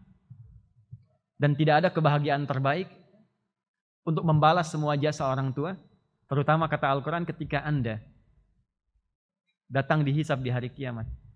Kemudian anak Anda atau Anda menjadi ahli Al-Quran, maka diperintahkan oleh Allah untuk langsung digandeng kedua orang tuanya. Anaknya diberikan mahkota dipakaikan di kepala kedua orang tuanya. Kemudian diperintahkan dia menggandeng pasangannya dan seluruh keluarga besarnya masuk ke surga dipimpin oleh ahli Quran, disambut oleh seluruh malaikat berjajar di pintu surga. Jannatu 'adnin yadkhulunaha wa man salaha min abaihim wa azwajihim wa dhurriyyatihim wal malaikatu yadkhuluna 'alaihim min kulli bab. Salamun 'alaikum bima sabartum fa ni'ma 'uqbad dar. Ada orang yang akan masuk serombongan keluarga besar melalui surga Aden. Siapa orang ini? Ahli Al-Quran. Dari mana taunya? Ditafsir di Quran surah Fatir, surah 35. Ayat 33 menerangkan ahli Al-Quran dengan redaksi pembuka yang sama. Jannatu 'adnin yadkhulunaha yuhallawna fiha min asawir. Ada orang akan masuk ahli Al-Quran lewat surga Aden diberikan jubah dulu. Senafas dengan keterangan Nabi dari At-Tirmidzi nomor hadis 2915. Dipakaikan jubah kehormatan. Dipakaikan mahkota kehormatan. Gelang-gelang emas, baju sutra. Kemudian diperintahkan gandeng bapakmu. Gandeng ibumu yang dengan kesolehan mereka telah menjadikan kau ahli Al-Quran. Menempatkan kau di tempat Al-Quran. Menjadikan kau belajar Al-Quran. Gandeng istrimu, gandeng suamimu, gandeng anak cucumu. Kemudian masuk mereka melalui surga Aden yang pertama. Disambut oleh semua malaikat. Dan malaikat berjajar mengatakan, perhatikan kalimatnya. Salamun alaikum bima sabartum. Selamat. Anda telah sabar dengan Al-Quran. Mungkin lelah saat di dunia. Mungkin capek. Mungkin bosan. Mungkin banyak tantangan. Engkau lewati itu semua selamat. Engkau telah tiba di sini. Silahkan nikmati surga yang telah dijanjikan. Yang tidak pernah dirasakan sebelumnya. Fa ni'ma 'uqbad dar. Itu saya sampaikan ke ahli Quran Pak, Ibu. Yang tengah menghafal. Anda tahu apa yang terjadi? Saya ingin katakan lintas batas. Bukan hanya orang tua, pemuda, anak kecil. Yang melihat, yang tidak melihat. Sampai yang sepuh. Ada kedahsyatan yang terjadi. Ramadan kemarin kami adakan karantina kedua. Virtual. Menghafal Quran. 30 hari menghafal 30 juz. Hari ke-25 ada seorang ibu usia 55 tahun hafal Quran 30 juz. Hari ke-21 sebelumnya ada 26 tahun hafal Quran 30 juz.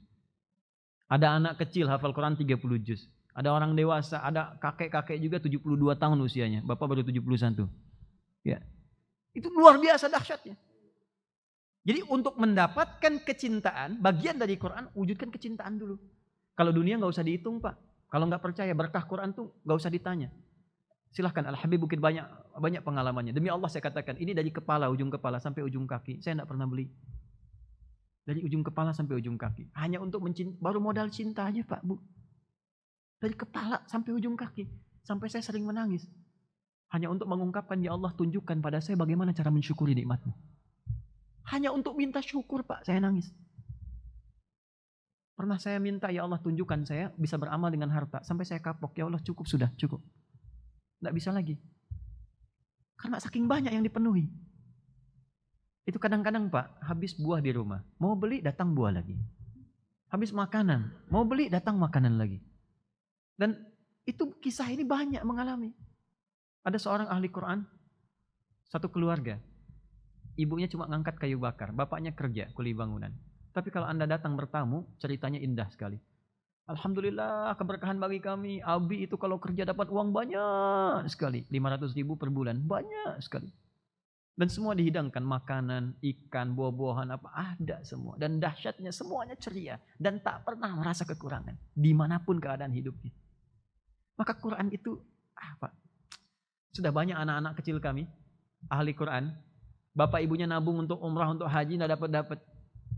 Begitu selesai kami bikin khataman. Haflah di Istiqlal 250.000 orang datang. Kami datangkan 12 duta besar. Saya perkenalkan. Bukan cuma di Arab. Bukan cuma di Mekah, di Madinah. Ini ada anak kecil. Bahkan ada yang buta, ada yang tukang beca. Mereka hafal Quran. Dubes Saudi langsung angkat tangan mengatakan, saya hajikan semuanya. Anaknya yang hafal Quran, bapak ibunya ikut haji. Tukang beca yang kayu hafal Quran, haji. Ada yang buta cuma nulis. Bagaimana yang buta bisa belajar Quran? Haji. Itulah Quran. Tidak cukup sampai di situ.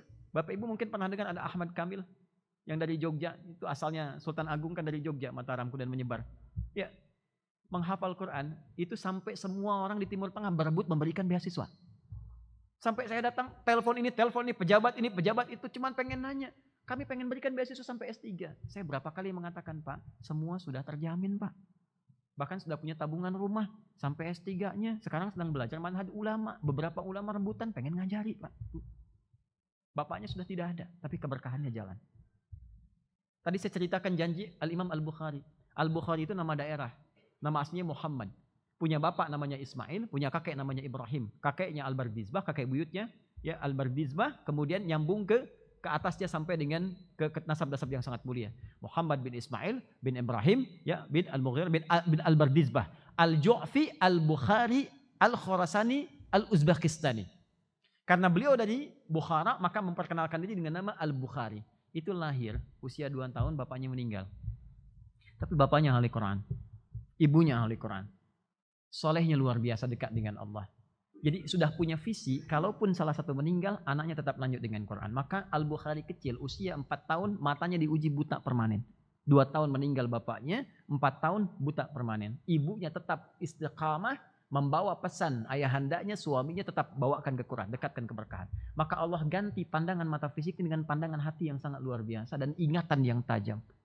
Masuk ke Syekh Talaqi di Kutab, dibacakan oleh Syekhnya surat Al-Qamar, surah ke-54, awal sampai akhir. Setelah selesai, iseng Syekhnya menguji. Man hafidh? Siapa yang sudah hafal? Semua angkatan Al-Bukhari yang lebih tua dari beliau, diam. Al-Bukhari kecil yang tidak melihat itu mengangkat tangannya. Ana hafidhtu ala sadri qalbi. Ya, saya hafal di dalam kepala saya, kata beliau, dalam jiwa saya. Jadi ada hafal di luar kepala, itu belum hafal. Ada hafal di dalam kepala, sudah hafal. Saya hafal dalam jiwa saya, kaget Syekhnya. Ya, anak kecil usia 4 tahun gak lihat, katakan hafal. Sekali baca, ta'al ya bunai, datang sini. Merabak jalan ke depan, iqra, bacakan. Dibacakan dari awal sampai akhir, bukan hanya hafal, makhrajnya, tajwidnya persis dengan Syekhnya. Kata Syekhnya, komentar pertamanya, minal an tadrusul hadis. Mulai sejak ini engkau belajar hadis. Karena tahu kalau Al-Quran dijaga, dimudahkan, hadis tidak ada jaminan. Maka gembira pulang ke rumahnya mengejar ibunya, dituntun oleh pembantunya, datang ke rumah, ummi. Hadatha kada wa qala syekh kada. Ibu, tadi di majlis tadi di kutab begini. Syekh minta saya membaca Quran, saya bacakan begini. Kan kata Syekh, minal antadisul hadis. Mulai sekarang Anda belajar hadis. Saya pengen belajar hadis. Kata ibunya, iktafi bil Quran. Kamu nak punya keterbatasan. Mulai dengan Quran dulu. Setelah itu baru hadis. Karena beliau thiqah dengan syekhnya dan hormat pada ibunya, maka dengan penghormatan dan thiqah ini mengatakan, ya amati. Amati itu bahasa tertinggi untuk sayang pada ibu. Ummi, Umayyah, amati. Abi, Ubay, Buya, abati. Makanya di Quran kalimat abi, abati, abati, abati. Ya abati fa'al. Balasannya ya bunai. Maka kata beliau, ya amati, duhai ibunda sayang, demi hormatku kepadamu, uridul hadis. Izinkan saya tetap ingin belajar hadis demi siqahku kepada syekhku. Maka beliau meraba jalan, datang ke kamarnya. Ibunya melihat terharu melihat perjuangannya. Masuk ke kamar ibunya, berdoa mohon kepada Allah sampai tertidur. Dalam doa dan zikirnya. Mimpi ketemu Nabi Ibrahim. Nah inilah tafaul Pak. Kalau kita pilih nama, nama itu dalam berkahnya memberikan tafaul. Tadi kan Muhammad bin Ismail bin Ibrahim. Kan? Bil Mughirah bin Al-Bardazbah. Al-Ju'fi, Al-Bukhari, Al-Khurasani, Al-Uzbekistani. Kata Nabi Ibrahim, nanti anakmu akan bisa melihat lagi. Saat yang bersamaan berdoa bermimpi itu, masuklah Al-Bukhari kecil ke kamarnya, mengurang surat Qaf. Sampai di ayat ke-22 itu kemudian berkata, laqad kunta fi ghaflatin min hadha, fakashafna anka ghita'aka, fabasaruka al-yawma hadid. Ayat ini berkisah tentang kehidupan akhirat, tapi barokahnya diberikan kepada Al-Bukhari kecil saat itu. Begitu sampai kalimat laqad kunta fi ghaflatin min hadha, sungguh engkau dulu enggak bisa lihat. Fakashafna anka ghita'aka, fakashafna anka ghita'aka, maka mulai hari ini kami akan buka pandanganmu, penutupmu yang enggak bisa lihat itu. Fabasaruka al-yawma hadid, maka mulai detik ini pandanganmu akan melihat kembali. Begitu selesai ayat itu, matanya tiba-tiba remang-remang menatap, loncat saking kagetnya. Begitu melihat langsung kejar ibunya. Dia katakan, Umi, amatilah karwait. Kaget ibunya bangun, ibu saya bisa melihat kembali. Kata ibunya, rubama ra'aita biqalbik, mungkin kau melihat dengan hatimu. La bal bi'aini, saya melihat dengan mata saya. Ini ibu pakai baju ini, benda sekitaran ini. Keduanya berpelukan menangis syukur pada Allah. Sejak itulah kemudian belajar hadis sampai menuliskan Sahih Al-Bukhari selama 16 tahun. Di Mekah disempurnakan di Al-Bidah Al-Munawwarah. Kisah ini ada di kitab Syarah Sahih Al-Bukhari 18 jilid. Jilid pertama karya Ibnu Hajar Al-Asqalani bernama Fathul Bari fi Syarah Sahih Al-Bukhari. Silahkan nanti beli jilid pertama, dapatkan kisah ini dalam kitab pengantarnya. Quran. Sampaikan ini termasuk ke mahasiswa kita. Saya kalau belajar Bu, Pak ditanya, Ustadz, apa rahasianya? Apa metodenya? Apa ini? Apa itu? Dan seterusnya. Saya selalu menjawab yang pertama Al-Quran. Al-Quran. Al-Quran. Dan ini ternyata di riset. Yang riset University of California. Di Amerika. Mereka meriset. Dan nanti disebarkan. Terus sampai ada profesor Maroko di Inggris mempublikasikan. Orang yang berinteraksi dengan Al-Quran secara benar. Secara benar. Bahkan baru sekedar baca. Setidaknya akan meningkat kecerdasannya 3 kali lipat. Ini sudah riset. Dan saya teliti ulama-ulama sebelumnya. Ibnu Sina, Al-Kindi, Al-Farabi, Al-Ghazali, Al-Khawarizmi, Al-Battani, dan turunannya. Ternyata yang diajarkan di sejak dini hanya 2. Salat dan Quran. Salat, Quran. Salat, Quran. Silahkan Anda cek. Jadi sampaikan pada para mahasiswa. Anda dekat dengan Quran akan pintar. Ya, kecerdasan terbuka. Memori akan teringat. Berapa banyak kata Bu, Pak, terbiasa dihafalkan. Maka untuk terasah dengan itu cepat mengingat yang lainnya. Itu dah riset. Yang meriset di mana? Di Barat. Makanya sejak dulu ada keinginan orientalis menjauhkan orang Islam dari Al-Quran. Karena khawatir muncul peradaban setelahnya. Gitu. Nah, kita kembali lagi ya. Kembali ke awal. Sekarang metode pertama setelah kita merasakan cinta. Kamu akan pintar, akan berkah hidup, rezeki mengalir lancar, kedekatan dengan Allah bertambah. Gimana mulainya? Maka pertama belajar baca dengan benar. Dan sabar.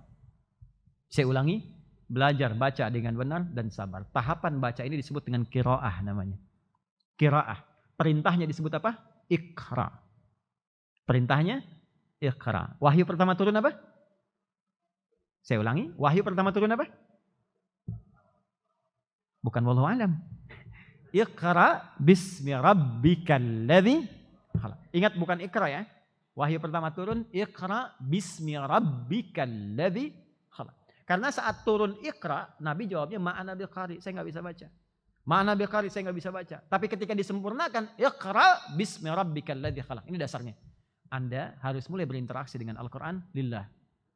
Karena Allah. Dimulai bisa membaca, mulai berinteraksi, dan ini latihan dasar Pak. Jadi di bacaan ini nanti ada yang beriringan. Ya, semacam misalnya, maaf sekali, nggak bisa kita cuma baca Quran begini. Kalau nggak diiringin dengan ibadah yang lainnya, sholatnya, tadi yang 9 sunnah itu yang disebutkan, ya ada dohanya, ada sedekahnya, ada macam-macamnya, itu mempercepat Pak. Jangan dikira biasa, tidak. Jadi orang yang rajin sholat itu otomatis membantu dia mempercepat interaksi dengan Al-Quran. Nggak ada orang kalau jarang sholat nggak mungkin bisa buka Quran, mustahil. Orang nggak rajin puasa sunnah mustahil bisa dekat dengan Al-Quran.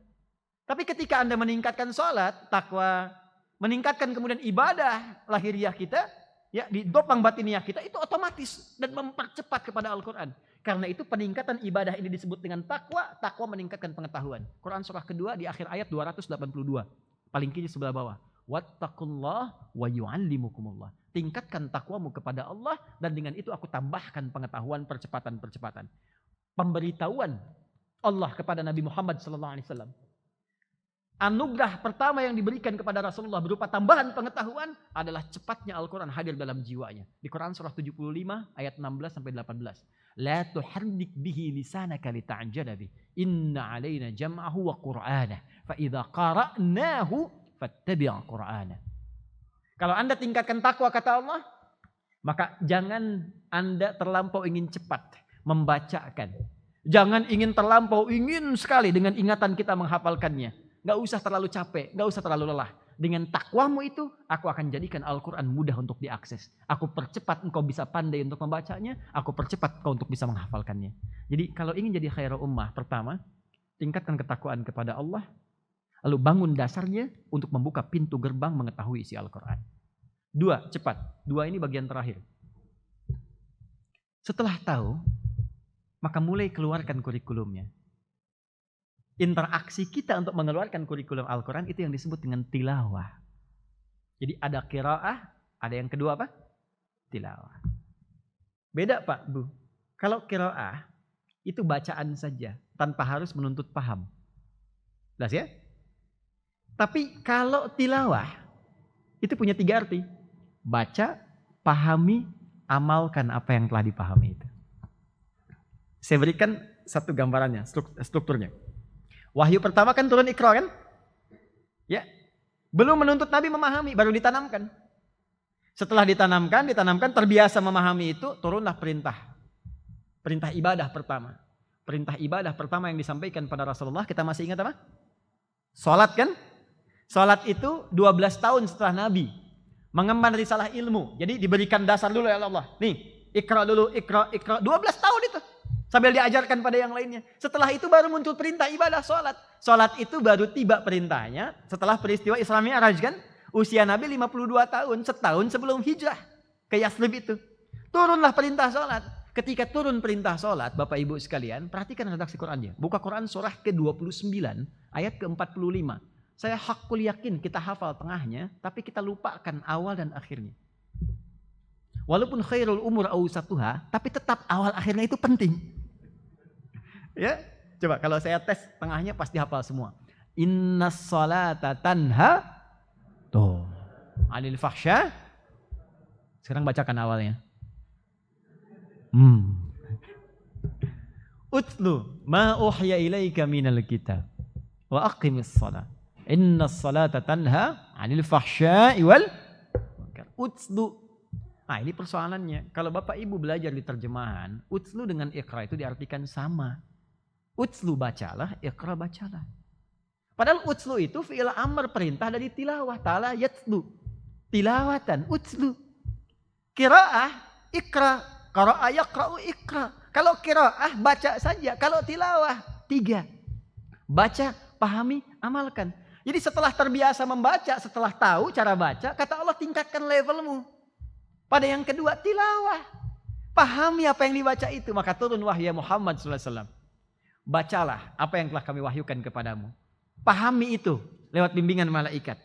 Setelah paham semua perintah ini, tunaikan sholat.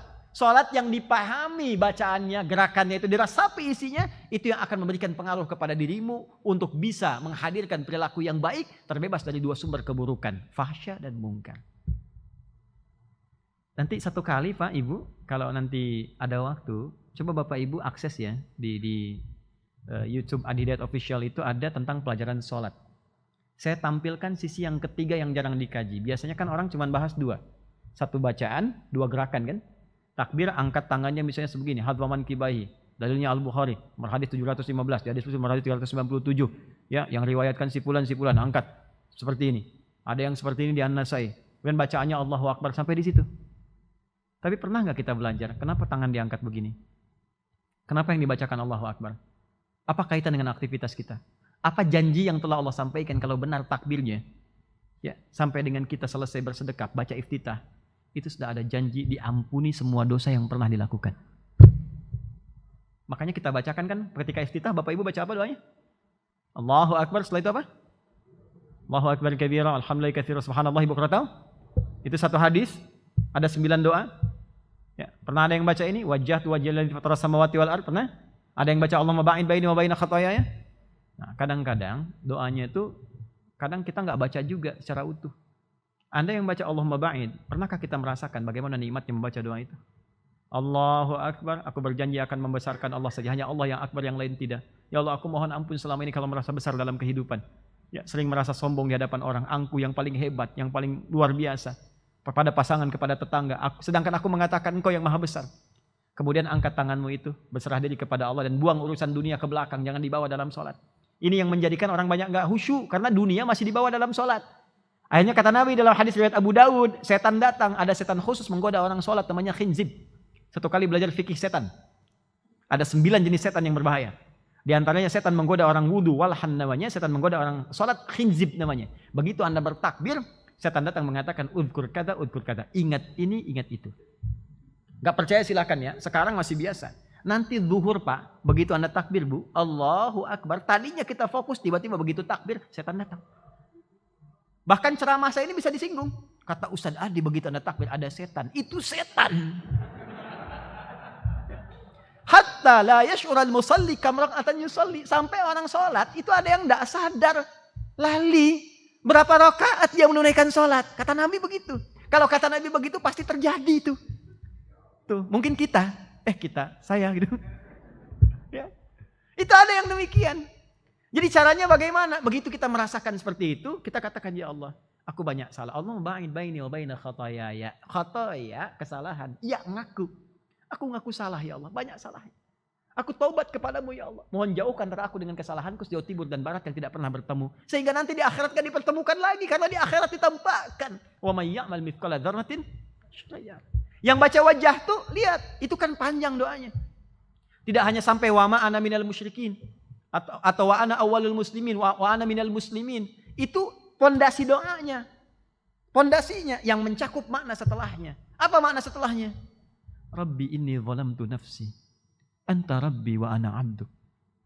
Ya ataraftu bidhambi. Wa anta rabbi la ilaha illa anta. Faghfirli fa innahu la yaghfiru dhunuba illa anta. Ya Allah, hamba ngaku, hamba ini zalim, banyak salahnya. Sedangkan engkau Tuhanku ya Allah. Engkau itu Tuhanku yang mampu mengampuni dosaku. Maka aku sekarang berserah diri memohon ampunanmu. Kalau engkau tidak ampuni, kepada siapa lagi aku mesti memohon ampun. Itu terusannya. Buka di Abu Daud. Sunan Abu Daud. Di Kitabus Shalah, nomor hadis 744, paling kanan sebelah bawah. Ya, saya hafal ini bukan ini karena kemarin Ramadan baru saya bahas. Ya, itu gambaran. Itulah tilawah. Ya, tilawah tertinggi itu mengeluarkan pada konsep kehidupan. Jadi sebelum kita masuk kepada yang tinggi, Nabi Muhammad diajari yang tiap hari dulu. Jangan-jangan selama ini, mohon maaf sekali, ribuan kali ruku, ribuan kali sujud, tapi nggak ngerti yang dibaca. Bagaimana bisa merasa khusyuk dalam sholat? Minta rabbighfirli warhamni wajburni warfa'ni warzuqni, dan seterusnya, minta rizki, minta rahmat, minta perlindungan, tapi nggak merasa nikmat dan tidak datang. Kenapa? Karena nggak ngerti yang diucapkan. Skala panjangnya turunkan sebagai kurikulum kehidupan. Disinilah saya mau berhenti. Sekarang tugas kita sebetulnya kurikulum Nabi itu Pak Ibu, kalau kita mau keluarkan khatam bagus. Ya, tapi kalau kita mau efektivitas, keluarkanlah ayat Quran sesuai dengan profesi kita. Karena tadi asas Quran itu pedoman kehidupan. Dan semua ada di Quran. Saya bisa bacakan cepat. Dari sebelum lahir sampai meninggal sampai kembali kepada Allah. Semua ada ayat di Quran. Ingin mengharapkan keturunan. Ya, ingin mengharapkan keturunan setelah menikah. Langsung ada Quran surah ketiga misalnya 38 sampai 39. Doanya Quran surah 19 ayat 2 sampai dengan ayat 15-nya. Setelah mengandung apa doanya supaya kandungan dijaga oleh Allah, lahir anak yang soleh. Quran surah ke-7 ayat 189. Ketika melahirkan apa yang harus diberikan dari 0 sampai usia 2 tahun. Diatur sampai pemberian ASI-nya bagaimana, tugas suami istri bagaimana. Quran surah kedua ayat 233. Dari pendidikan dini dasar, dari usia 2 tahun sampai menjelang balik, turun Quran surah 31 ayat 13 sampai dengan 19.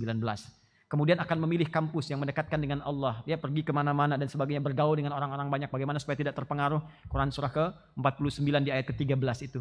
Kemudian naik lagi, mulai kenal dengan pasangan supaya tidak terjebak dalam pergaulan bebas. Mulai dia dengan ta'aruf ya.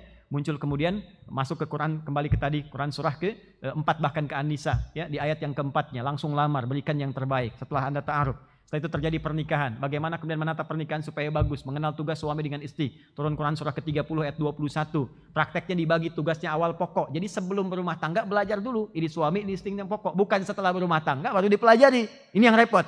Quran surah 4 ayat 34. Lalu dijelaskan, Allah, ini loh tugasnya yang laki-laki akan mencari nafkah. Cara mencarinya, ini yang standar. Semua orang mencari. Quran surah kedua ayat 168. Kalau pengen cepat baru bergerak, rizkinya datang. Quran surah kedua ayat 172. Kalau belum keluar, rizki sudah akan menjemput. Quran surah 7 ayat 96. Tapi jangan dikira itu mudah, kadang-kadang ada tantangan, ingin menyingkirkan, ingin menyungkurkan. Maka tunaikan amalan yang bisa melindungi engkau mendatangkan 4 kemuliaan. Quran surah 17 ayat 78 sampai dengan 81. Kalau diganggu sampai ada yang ingin mencelakakan, baca zikirnya Nabi Yunus alaihissalam. Ini ada Ustadz Yunus di belakang. Ya, ada Quran surah ke-21 ya ayat ke-87 sampai dengan 88. Wa dhannun dan turunannya. Istrinya di rumah kemudian juga begitu, menata dalam kehidupan, merawat anaknya. Kadang-kadang tidak mudah. Ada yang berkata, bagaimana solusinya? Quran surah ke-17 23 sampai dengan ayat ke-27. Sampai beranjak kemudian dewasa, kadang-kadang capek, lelah, sakit. Kalau sakit-sakit ringan pegang yang sakit, bacakan zikir kepada Allah seperti zikirnya Nabi Ibrahim Quran surah 26 ayat 80. Wa idza maritu fahuwa yashfin. Kalau zikirnya semakin berat, sakitnya semakin berat, yakin kepada Allah. Diajarkan zikir Nabi Ayub Quran surah 21 ayat 83 sampai dengan 84. Usia anak 40 tahun jangan dikira biasa saja. Mulai banyak bersyukur kepada Allah, tingkatkan karena mungkin kesuksesan itu atas berkat kedua orang tuanya. Turun zikir di Quran surah ke-46 ayat ke-15. Beranjak lagi sampai dia sukses. Jangan dikira kemudian itu akan terus bertahan di dunia. Semua akan kembali ke fase awalnya, akan kembali kepada masa sepuhnya. Kadang-kadang kembali perilaku seperti anak-anak. Turun Quran surah 22 ayat yang kelima itu. Apakah akan selamanya? Tidak, kamu akan kembali. Bagaimana cara kembali yang bagus? Turun surah 89 ayat 27 sampai dengan ayat 30. Sehingga jalan hidup terakhir menjadi husnul khatimah. Ya ayat Tuhan nafsul mutmainnah. Pulangnya enak. Lalu bagaimana setelah pulang akan kemana arahnya? Akan masuk ke alam kubur. Kalau ingin enak amalannya di Quran surah ketiga. Ayat ke-169 sampai 172. Siapkan saat di dunia sehingga sampai di alam kubur ini akan kamu dapatkan. Pulang ke akhirat terjadi kiamat. Turun satu surah ke-75. Bagaimana suasana hisabnya disampaikan dalam turunan ayat Az-Zalzalahnya. Sampai dengan turunan hisabnya. Sampai ditampakkan orang yang benar ingin berjumpa dengan Allah. Sebelum hisab, sebelum proses masuk surga dipertemukan dengan Allah. Melihat tanpa sekat. Ada di Quran surah 75 ayat 22 sampai dengan 23-nya. Masuk surga. Hei, mau surga yang mana kata Allah? Surga masih luas, ada 8 pintunya. Ada 8 kemuliaan. Quran surah kedua ayat 25, kamu bisa pilih. Mau surga yang mana? Ada surga Firdaus, turunkan kurikulumnya di Quran surah 23. Ayat yang kedua sampai dengan ayat yang ke-11-nya. Ada surga Adan, Anda bisa dapatkan Quran surah 13. Ya, ayat 23 sampai dengan 24-nya. Kemudian ada surga yang mana lagi? Ya, Anda yang amalannya jelek, ya jelas masuk neraka. Nerakanya juga ada yang spesial. Neraka Jahannam dikumpulkan bagi orang munafik dan orang-orang yang kafir. Quran surah keempat ayat 140. Neraka yang paling ringan, seringan-ringannya neraka juga. Dibakar sampai hangus, sampai ke kulit-kulitnya. Demikian seterusnya. Seharinya itu sama dengan 1000 tahun. 1 detik yang 48 hari. Turun Quran surah keempat ayat 56. Kemudian bagi Anda yang kemudian di tengah-tengah, 50 baik, 50 jelek. 50 soleh, 50 salah. Tinggal di A'raf dulu. A'raf, tempat antara surga dengan neraka. Nunggu sampai hisab selesai. 1 harinya 1000 tahun. Turunlah Quran surah ke-7 surah Al-A'raf ayat 45 sampai dengan 49-nya. Menunjukkan bagaimana orang ini dapat rahmat Allah baru dilemparkan kemudian ke dalam surga dengan penuh kebaikan. Semua ada. Ya. Manajemen bisnis ada. Manajemen pengetahuan ada. Sampai urusan rumah sakit Pak ada. Makanya di kitab Imam Al-Bukhari itu ada kitabul marid, kitab orang sakit. Saya riset kemarin Bu, yang COVID Pak sekarang. Itu COVID itu saya serius risetnya dari Al-Quran, dari hadis. Sampai saya dapatkan materi sangat luar biasa dan saya nggak sembarangan. Saya cek keilmuan I4 Ikatan Ilmuwan Internasional Indonesia di luar, yang di dalam Indonesia dengan dokter-dokter dan sebagainya. Saya tanyakan, saya riset. Sampai Malaysia pengen ikutan riset dan nggak main-main, nggak main-main. Apa yang terjadi teman-teman sekalian, Bapak Ibu? Alhamdulillah. Ini bukan yang viral di masyarakat ya, yang jualan kustul hindi itu bukan tuh. Itu curi-curi aja sedikit-sedikit tuh. Tapi bukan itu. Kami dapatkan, kami ujikan, kami bagikan gratis. Alhamdulillah 100%. Sekarang kami sedang kembangkan ke cancer. Kemarin ada orang yang divonis cancer, risiko kematian bulan Oktober tahun lalu. Alhamdulillah, rumah sakit sudah give up, sudah pulang, sudah macam-macam, datang. Saya bilang coba ini dosisnya sekian. Ini dari Quran, dari hadis, tapi harus yakin. Hadirkan ibadah. Selama sebulan di terapi Pak, Ibu. Alhamdulillah masih hidup. Semakin meningkat, pengapnya mulai hilang, dicek ke rumah sakit, kansernya nyaris hilang. Barokah Al-Quran. Barokah Al-Quran. Jadi sekarang kita harus turunkan kurikulum rumah sakit itu apa? Saya punya kelas Pak, ahli Quran, para dokter, ahli kesehatan, nakes, ada juga bidan di situ ikut 400 orang. Dokter spesialis. Itu kami belajar pertama saya berikan dulu kurikulum umum tentang kesehatan. Dengan anatomi manusia. Kalau anatomi di kedokteran kan cuma fisikal kan? Ya, secara medis kan fisikal, tubuh dan sebagainya. Di Quran 3 Pak, sebagai manusia. Tubuh secara fisik, akal, dan roh. Dan itu dikonektikan. Saya beri contoh gini, saya pernah tanya dokter mata. Bu dokter, ini dokter spesialis, termasuk luar biasa di Indonesia, senior. Gimana ciri orang yang matanya sehat? Beliau katakan, Ustadz, kalau pandangannya jelas, tanpa alat bantu, ya pantulan optiknya sempurna dan sebagainya. Saya bilang, saya banyak temukan yang begitu. Di masjid banyak, tapi pulang dari masjid, dia nggak bisa bedakan mana sendal dia, mana sendal orang. Padahal pandangannya jelas. Itu bukan di ranah saya, Ustadz. Nah, saya bilang itu ada korelasinya. Nah, ternyata ada penyakit yang oleh Al-Quran disebut marad namanya. Kalau penyakit fisik disebut dengan obatnya dawa, itu medis. Kata Nabi, kalau Anda sakit, pergi ke dokter. Untuk penyakit medis, tapi ada penyakit roh. Namanya marad. Tempatnya di kolbu. Fi qulubihim marad. Obatnya disebut dengan syifa. Ya, makanya tidak ada misalnya di rumah sakit, saya cek mungkin ada klinik gigi, poli gigi kan ada kan? Poli mata ada kan? Tapi poli ria, poli dengki, nggak ketemu. Satu lagi poligami gitu kan? Nggak nampak itu. Silakan cari. Tapi kan banyak penyakit terjadi sekarang. Penyakit fisik itu dampak dari penyakit hati. Ya, karena di hati banyak Pak. Ustadz saya pusing ini. Kenapa Anda pusing? Apa gejala yang dirasakan? Itulah tetangga saya beli kulkas baru saya yang pusing. Ya. Teman naik karir saya yang pusing. Itu bukan fisik penyakitnya, tapi berdampak kepada fisik. Itu perlu ngaji. Itu begitu ngaji Pak. Besoknya ada orang berobat. Keluhan gini. Resep yang dituliskan bukan lagi karena Allah menyembuhkan. Quran surat sekian, ayat sekian. Ini benar katanya Bu Dokter, iya. Baca. Jadi ada sesuatu yang indah. Ada kelas pebisnis turunkan. Abdurrahman bin Auf modalnya pakaian. Kok bisnis setahun balik lagi modal. 2 tahun jadi orang paling kaya di Madinah. Itu ada manhajnya. Dan saya tutup. Ketika pebisnis mengeluarkan kurikulum bisnis. Ketika di birokrasi mengeluarkan kurikulum birokrat dalam Al-Quran. Di rumah sakit demikian, yang dokter yang macam-macam 12.000 itu termasuk di militer. Nabi punya 38 panglima, satu kekuatannya bisa menaklukkan Persia dan Romawi. Ya, jadi kurikulum lah di Manhaj Al-Bukhari, Imam Muslim di kitab-kitab hadis yang siap diberikan kepada kita. Tinggal kita mau menurunkan atau tidak.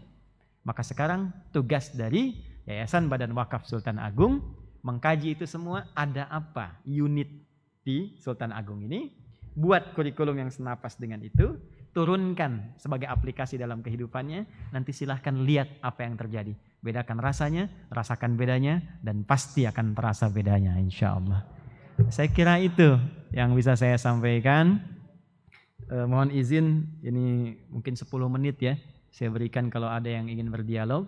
Kalau tidak nanti saya berikan kepada panitia untuk ditutup dengan doa.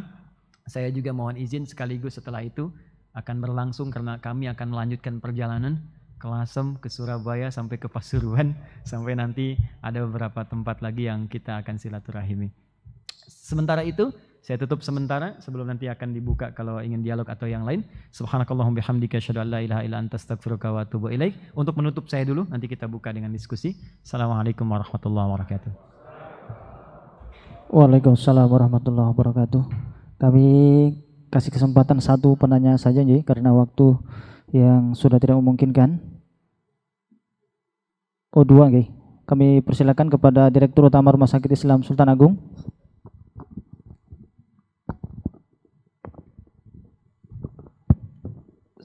Assalamualaikum warahmatullahi wabarakatuh. Terima kasih Ustadz. Jadi kami dengan tulus betul berdoa moga-moga Ustadz diberi tambah sehat dan juga umur panjang bisa melaksanakan dakwah. Banyak sekali yang ilmu yang diberikan tadi, tapi ini saya kepingin menanyakan terkait dengan tadi ada beberapa kategori mulai dari toyib, kemudian ma'ruf, khair, kemudian juga bir, dan sholih. Ada satu terminologi juga yang dalam Al-Quran ini kaitannya dengan tugas dakwah. Itu muslih. yang ada dalam surat Hud ayat 117 insyaallah itu wa ma kana yuhlikal qura bidzulmin aluha muslihun. Nah, ini kaitannya dengan muslih itu kata para ahli ilmu, satu orang muslih itu lebih baik dibandingkan dengan 1000 orang soleh. Ini kaitannya dengan lembaga kita yang lembaga dakwah. Banyak orang yang penting saya itu baiklah yang penting. Tapi lupa dengan harus juga memperbaiki yang lain karena tugas ini tugas dakwah. Mungkin bisa dijelaskan ini kaitannya dengan muslih dan soleh ini. Terima kasih. Saya coba langsung jawab dulu agar kita mungkin ada waktu bisa sedikit ditambahkan. Muslih dengan salih bermula dari perbedaan definisi, derivasi di dalam ilmu sharaf. Di bahasa Arab itu ada 4 cabang ilmu yang sangat penting. Sharaf itu sebagai ayahanda dari bahasa, nahwu ibunda dari bahasa, balaghah nanti sebagai penghias dengan 3 turunan, ma'ani, bayan dan badi', keempat arud untuk menghadirkan suasana sastra dan mengukur ukuran pahala yang kita kerjakan yang didapatkan dari Allah Subhanahu wa taala. Sekarang kita masuk ke sharaf dulu. Kata salih dari kata salaha yasluhu, itu akar asalnya. Infinitif dalam bahasa Inggris. Di 3 huruf, sad, lam dengan ha. Salaha.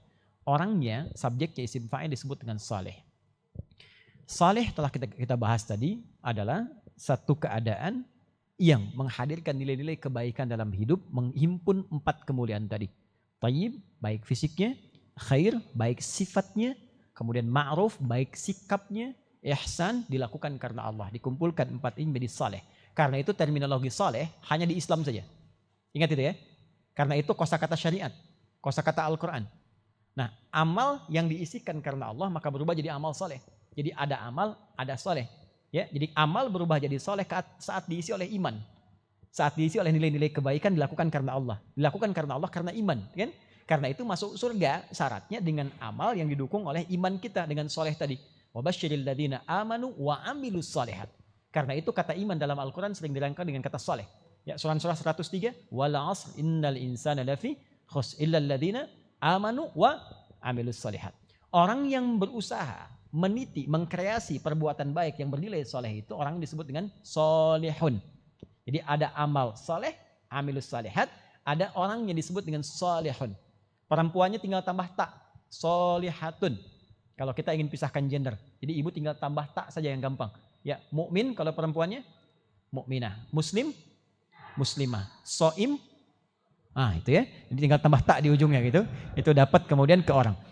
Nah, kalau kebaikan itu kita ingin tebarkan auranya kepada pihak lain, sekeliling kita.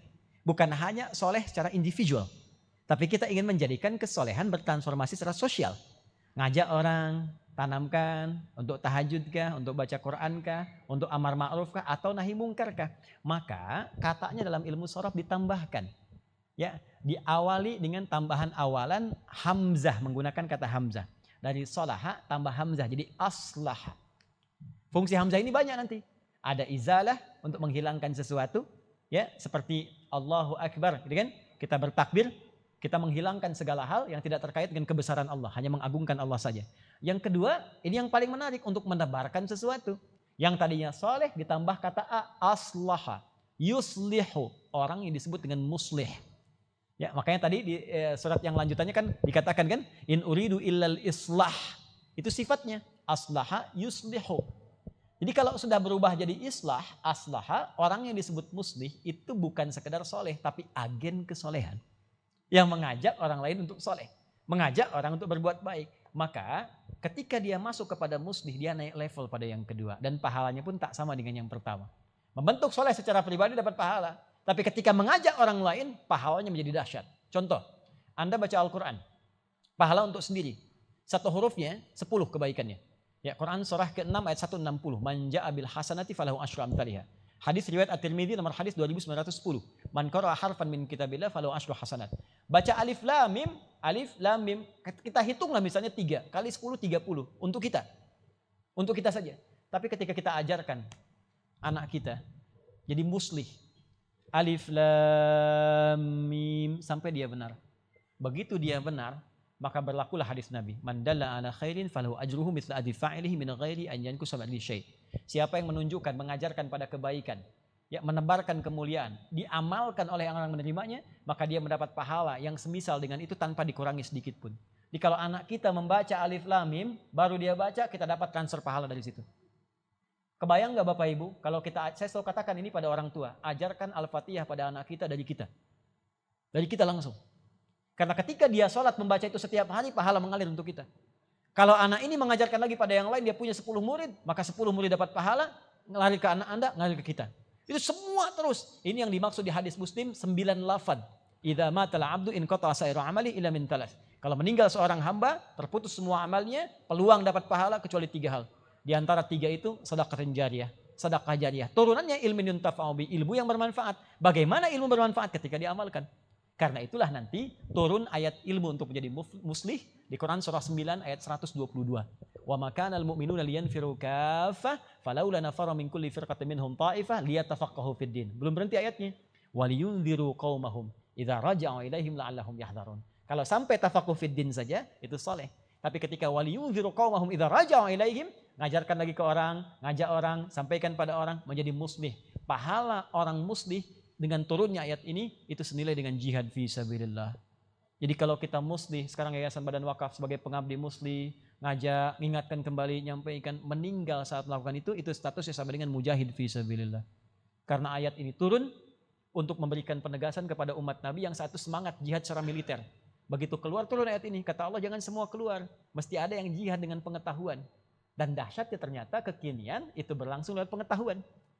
Lewat pengetahuan, lewat informasi. Kalau tak bisa menyaring itu dengan baik, maka banyak orang menjauh dari agama. Turun ayat itu dan menyamakan status orang belajar dengan jihad fi sabilillah kalau dia mau menjadi muslih di kemudian hari. Jadi aslaha, muslih nilainya lebih tinggi dari sekedar saleh. Dan itu yang paling ditakiti oleh setan. Karena setan berjuang puluhan tahun, hanya dengan orang muslih itu bisa hilang puluhan tahun itu dengan 5 menit, 10 menit. Maka tinta para ulama akan ditimbang bersamaan dengan damus syuhada, dengan darahnya para syuhada. Allah Ta'ala alam bissawab. Terakhir saja. Baik, sebelum ditutup, izinkan saya ikut berbahagia dengan pertemuan ini. Dan tadi bincang-bincang juga ada program ke-Quran dan yang lainnya. Ada berapa siswanya Pak?